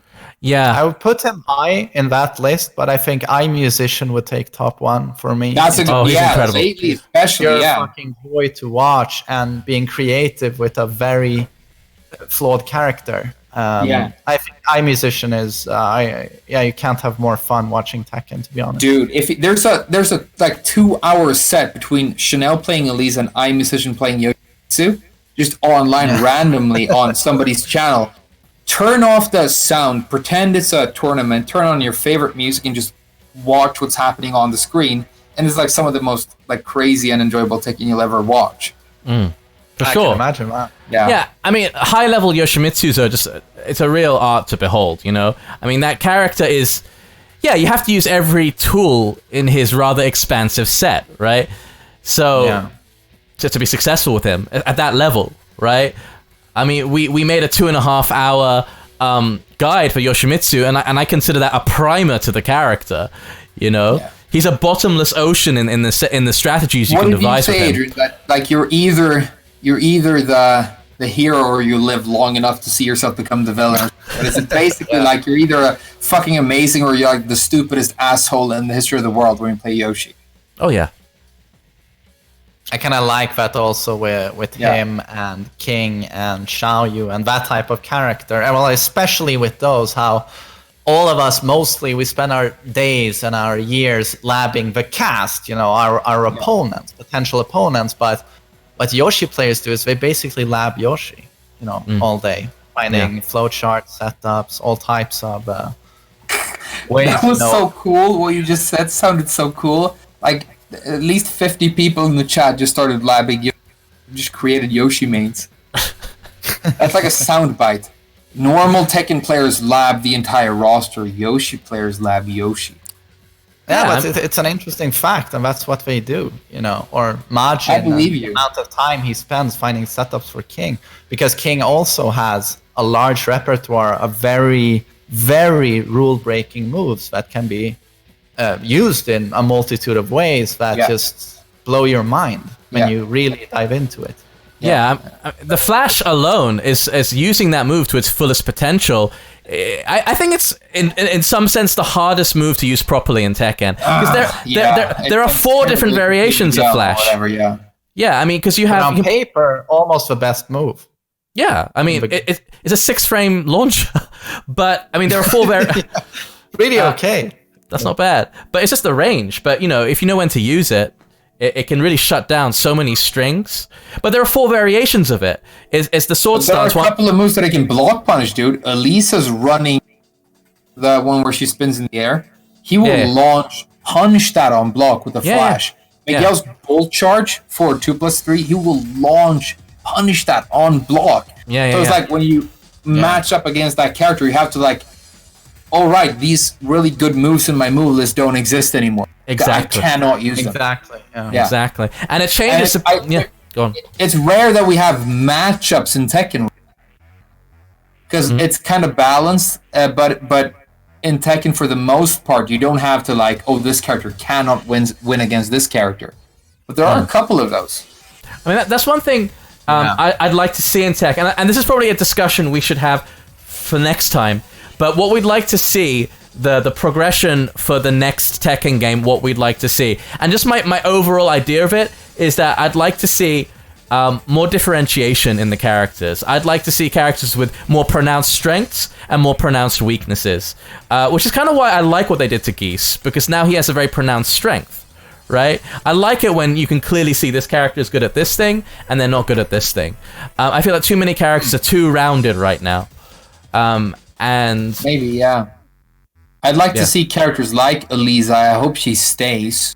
But I'd like to see characters like that. The weird extremities that they have be brought closer to the center and be made more digestible, more normalized, and more, you know, just normal Tekken. Sure. And then, like I said before, I just want safety brought way the back down, because I think block punishment is this cool fundamental property of Tekken that it plays too small of a role currently in the game, in my opinion. Okay. Yeah, no, I can agree with you there. Personally, I feel it like they've held too hard onto this way of balancing the game where lows are always punishable and mids are always safe. I'd love to see a character like, for example, Leroy, if they would just flip that. All lows are safe and mids are punishable. It would be so interesting. I know. That would be really interesting, because of course if you have safe lows, it's like super fucking broken. But then again, if you don't have safe mids, Exactly. You know what I mean? It would just be a so completely different you way will of get going low about parried like half the game. time. Yeah, it would be interesting. Yeah, I don't know what to think about Leroy. I have this feeling he's going to be super fucking good, but he's definitely going to be cool and he's definitely going to be popular. I mean, safe lows though can be low parried. So the system, unless you use the fucking spear, just give Leroy a spear. Yes, Leroy. He's like, yeah, I have my his pimp cane. His pimp cane. His pimp cane, dude. There you go. He has a low where he throws the sunglasses, dude. He whips breads. They just need an excuse to make it non-parryable. Interesting. Now, I would love to see them toying with the core mechanics of Tekken a bit more. And that's the thing. Like, Tekken 4 is just, you know, it's a flawed game, but the fact that it tried something different is something I want to see in a Tekken game again. We're still playing Tekken 5, to be frank with you. Tekken 7, as great as it is, it's still a refinement of the fundamental formula of Tekken 5. Tekken 5 is the first one that have walls, right? Oh, that's 4. That's 4. I'm sorry, I'm like ignorant because like I started in Tag 2 again. Right, but Tekken 3 was very different to Tekken 2. Suddenly you had all types of movement and sidestep. It was a proper 3D game. Tekken 4 introduced walls, but also uneven ground levels. Terrain, it was really off the charts, and it from what I heard from Arya, it was inspired by Virtua Fighter 3. It was. And then what Tekken 5 and Tekken 4 also had very, very limited movement and very little launchers. It was a poking game compared to Tag 1, which was all about launchers and movement. So what they did with Tekken 5 was they incorporated the walls, but then they also went back to Tag 1 and took the best elements from that. Strong movement and lots of launchers, being able to play defensively, but also kept the poking aspect of Tekken 4. So it was a bit of a mishmash between those two games, and they really nailed it, but they nailed it so hard that let's not take any risks anymore, and we're just seeing basically iterations and updates on the Tekken 5 base game. Yeah. And that's a bit sad. It is, for sure. It was a kind of a step back from the creativity of Tekken 4. In an alternate universe somewhere, Tekken 5 was a refinement of the core principles of Tekken 4, and Tekken 7 would be a wildly different game. And I'd like to see that game. But as I told you, like I feel a little bit like Tekken 7 is the perfection almost of the Tekken 5 formula, and I'm like, where the hell do you go from here? Exactly. With Tekken 8, they will probably play it safe, you know? They don't want another Tag 2 disaster, is what I'm guessing. And producers are probably saying, you know what, this was a gold mine, do the same thing again. But you can't really do that, I think, without disappointing people. And you have everything to lose, I feel like, because 7 feels so perfect right now that you almost can't live up to that. That's a really good point. Like, where do you go? Tekken 8 is probably like the scariest thing ever. Yeah. Right. Harada's like fucking left, and he's like a vague Namco person right now. Tekken 7 was this masterpiece according to most people, and now you have to create the next chapter. It's like making the sequel to fucking Matrix. It's like trying to create But okay, I want to ask you guys one thing though. If you could, like, if we're just speculating about the next iteration of the game, and it's very early to do that, but would you keep or would you get rid of rage yards? That's something I wanted to ask both of you. I would get rid of them, to be honest. I would keep them for dramatic purposes. For like marketing, like flair and character personality. I mean, to be honest, it's that sort of stuff that creates the most hype. Yeah. Boom! Super well timed rage art. Awesome cutscene. 50% damage. Bam! KO. And then everybody comes really hard and they buy Tekken 7, right? I mean, you know, Tekken 7 added a lot of visual flair with the slowdowns at the end of the round and rage art. Maybe you can keep rage arts, but just retool them somehow. Chad is like joining in here. Okay, Chad, keep or get rid of rage arts? Yes, rage arts. Yes or no? Yay or nay? Yes or no? Let's see a poll. Most people are saying keep them. Keep them. Yeah. Retool them. Yes, yes, no, yes. Keep it shorter. Yes. Remove armor. Yes, yeah. It's Better animations. People No, actually like no, them, no. huh? Yes, yeah.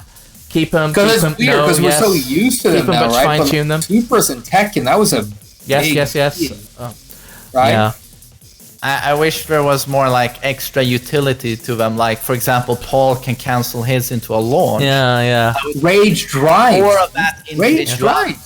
The rage arts would be nice. Yeah. I think they're a much better idea than what was presented in Tekken 6 or certainly Tag 2, or just a base increase to your damage. They do increase your damage a little bit, but I think drives and arts are much more interesting than slapper damage modifier when you're nearly. Yeah. Unless you mean a character that doesn't have a Rage Drive. Oh. I lied. Well, Miguel has one. It's terrible, but it's there. I mean, it makes this down back one a quasi launcher. Horrible, dude! Yeah. It's so horrible. Like they Yeah. made it better in season 3, but it's so bad. Yeah. It's one of the absolute worsts. Right? Yeah, but you know there's a category of Rage Drive where you get it's like Dragunov's and Brian's, where it's like a move that if it hits is a massive launcher. If you do it at the end of a combo, it extends your combo damage to where it's insane. And if it gets blocked, you get a mix-up for free. So it's like win scenario. Characters. And then Miguel season 1, okay, he's shit. Let's give him a rage drive. Oh, he does a double knuckle shuffle, and it's total fucking garbage. Yeah, so the difference is, do you want to get 30, off of your, low little hand sweep that's launch, punishable, block, and reactable already, you can get 5 more damage. Congratulations, Miguel players. You're now broken. Who balanced that? I'd like to meet that. You know, I think there's one guy, in terms of Miguel, I think there's one Spanish guy who looks at Namco and he's like, hey, let's make this character better, dude. And everybody's like, no. And every once in a while, he gets in a meeting, he gets one thing in, the wall bounce on the back 4, but everybody just ignores him. He's the one, his name is probably Miguel. They probably named the character after him. It's like, we need a Spanish character, dude. And they put Miguel in. You know, he probably looks like that too. He wears that jacket with the skulls. I don't actually. I'm not a fan of his design in Tekken 7. My favorite Miguel design is still the Matador look from Tekken 6, and I don't know why we don't have that anymore. Now he looks like some J Rockstar. You know, I don't know what's going on with that. With when he had that guitar special it's seen as a from culturally insensitive stereotype. Whatever. I mean, I guess, yeah. I think the way he looks in Tekken 7 is the best he's ever looked, because he looks like a gothic. Really? I still prefer his Tekken 6 look. I mean, yeah, maybe it's a cultural stereotype to a degree, but it looked great. I mean, that's all I want to say. It looked pristine. But then again, it's like Japanese arcade game characters when every character is a fucking stereotype. Lily, the French woman, she's rich and she drinks tea and she's blonde and fancy and she lives in a mansion. It's all these anime style stereotypes in the end, you know. But bullfighting is very controversial in many countries. Yeah. Spain. There's a lot of emotions, you know. Yeah. Especially these days, you know, at Peter. You're right. That's it. I mean, no Roger Jr. You can't beat a kangaroo, you know. So, and he's voiced many times on Twitter that they are much more careful these days with those. It's funny that you get to punch bears and you do get to punch pandas who are endangered, but kangaroos. Yeah, I mean, Harada did mention this in a tweet that I think, you know, of course, when they were designing to Shaheen, they were being very careful about it. I think what nationality character was it? Someone suggested some kind of character to Harada, and he's like, "I'll consider it, but we have to be very, very careful about how we present new characters in the current political climate." Why isn't there a Central African character? There's some talk about that. Yeah, it went. You know, I do remember when Tekken 7 first came out, there were no black characters. Which was, I was like, guys, what are you doing? You know, because no, Master Raven came later. In the first version, Bruce was replaced with Josie, and there were no black characters, right? And Raven was revealed alongside Bob, and Markman was on stage. He's like, "Come on, dude, Bob, give us something cool." And they revealed Raven. I was like, "What a fucking We fucking diss at Bob players who really love this character. Fucking, we don't care about Bob. Show something cool, and then we got Raven. I think Master Raven is awesome, though. I think she's a much cool design. Both are awesome. I think both those characters are like two of my favorite. Yeah, I mean, her design is. I mean, you know, original Raven was basically just budget Wesley Snipes, right? But that's like in old Tekken, you know, Jax Arnold and Laws Bruce Lee. You know, there were all these like, you know, it's very. So it's like that. It's not weird that they had a Wesley Snipes character. They could have been a Rambo character. Oh yeah. I mean, at the time, Blade was. Well, I mean, Blade was like 1999. When did Blade come out? I don't remember. It was still pretty. I think it's earlier than 1999, to be honest. Yeah. I don't remember. I thought it was a cool movie though. Yeah. Who's going to be the new Blade? Is it the guy from 3? Guys, chat. Can you look that up? I mean, they confirmed who the new Blade is, and he's a cool actor. 1998. Blade's 1998. Yeah. So that's a good 7 years before Tekken 5. Raven's Tekken 5, right? Yeah. So that's a good 6 years before. What's a good movie? You watch movies a lot? Yeah, I watch a ton of movies. Let's round off today's podcast with some movie suggestions. Let's make it a theme. Yeah. Good idea. All right. Well, the last movie I saw in the cinema was, of course, Joker. I mean, I think that's the thing everyone's watching nowadays, and I really liked it. I mean, I think most people I've talked to really liked it. I know you saw it, Main Man. What did you think? I had to do a review. I think it's a masterpiece. 10 out of 10. I hope Joaquin Phoenix gets at least an Oscar nomination. For sure. But it's not only his performance. Like on every single level, I feel that movie really works. And I think I finally felt relieved, you know, and that cinema finally had something to offer me again after all of the MCU movies. It feels like a rebirth of cinema in some way. Like, and it's so successful now that I think maybe we'll see more of this. I'm super happy. I do hope they take more risks with the comic book formula, for sure. Yeah. You know, I love the kind of the Scorsese 70s movies vibe from it. Taxi Driver, yeah. For sure. The inspiration to it wears clearly on its sleeve. But, you know, that I'm not using that to fault it. I mean, I thought a few references were a bit too obvious. I mean, you know, he does this, like, quite blatantly a few times in the movie, which was a bit on the nose for me. But it was a very strong... I mean, the fact that I was thinking about Joker for a few days after I'd watched it, and for me, that's a sign of a good movie. If it gets under your skin. I thought about it for a month. I'm so blown away. Yeah. Good. FrameWhisperer, recommend a movie. I haven't seen it. Well, let's too many, because I read DC comics. I specifically read Batman comics, but so many people were excited about Joker that it almost had the effect where it kind of scared me. You know, it kind of put me off a little bit. I am going to see it eventually, but you know that kind of like hipster effect where you kind of need to feel like you need to get some distance wait from it. For a bit. Oh yeah. I will definitely see it because it's about mental health. I've heard as well, which I think is cool, and about revolution, which I'm all about. I think it has some very interesting topical things to say about mental health and how we treat mentally ill people.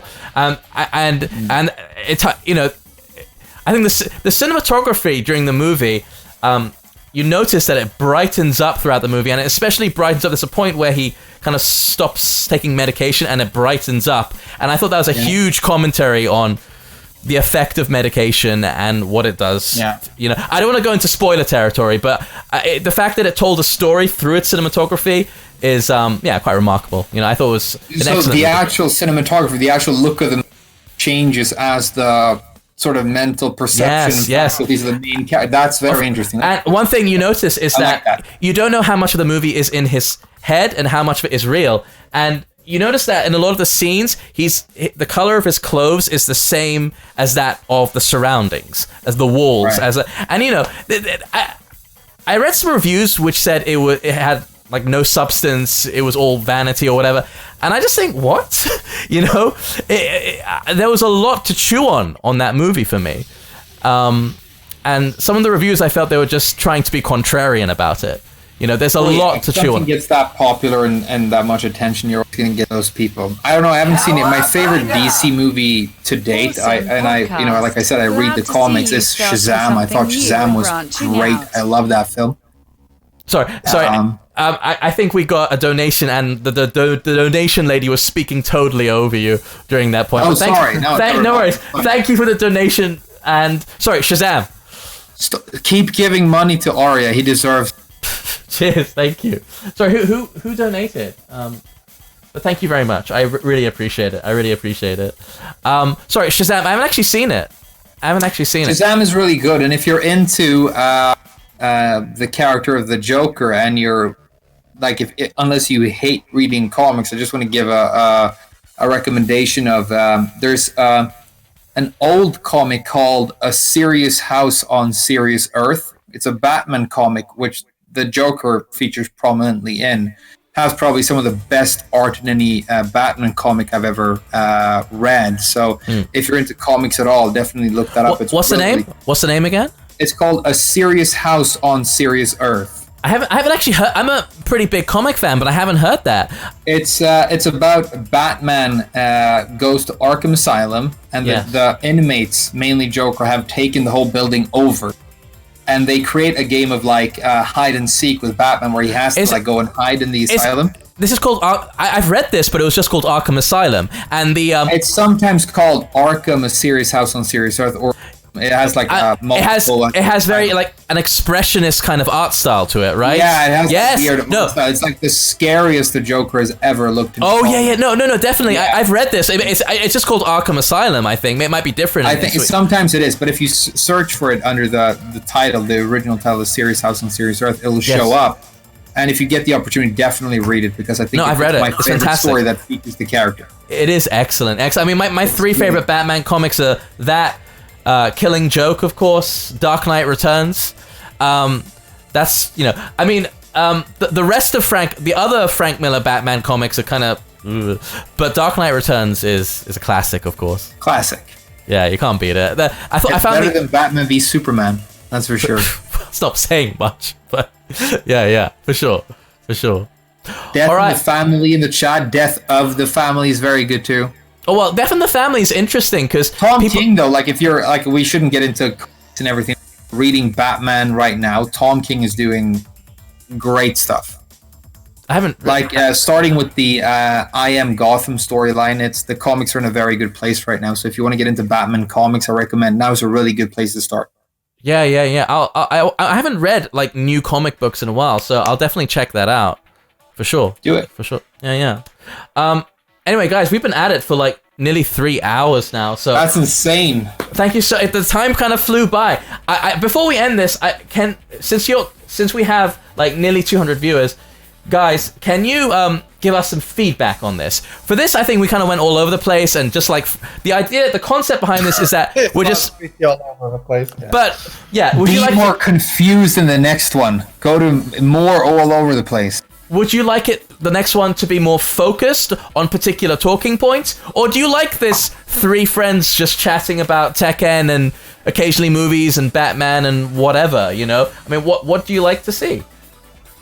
Or would you prefer the next one to be more focused and honing down on specific points? Number one, guys. Number one.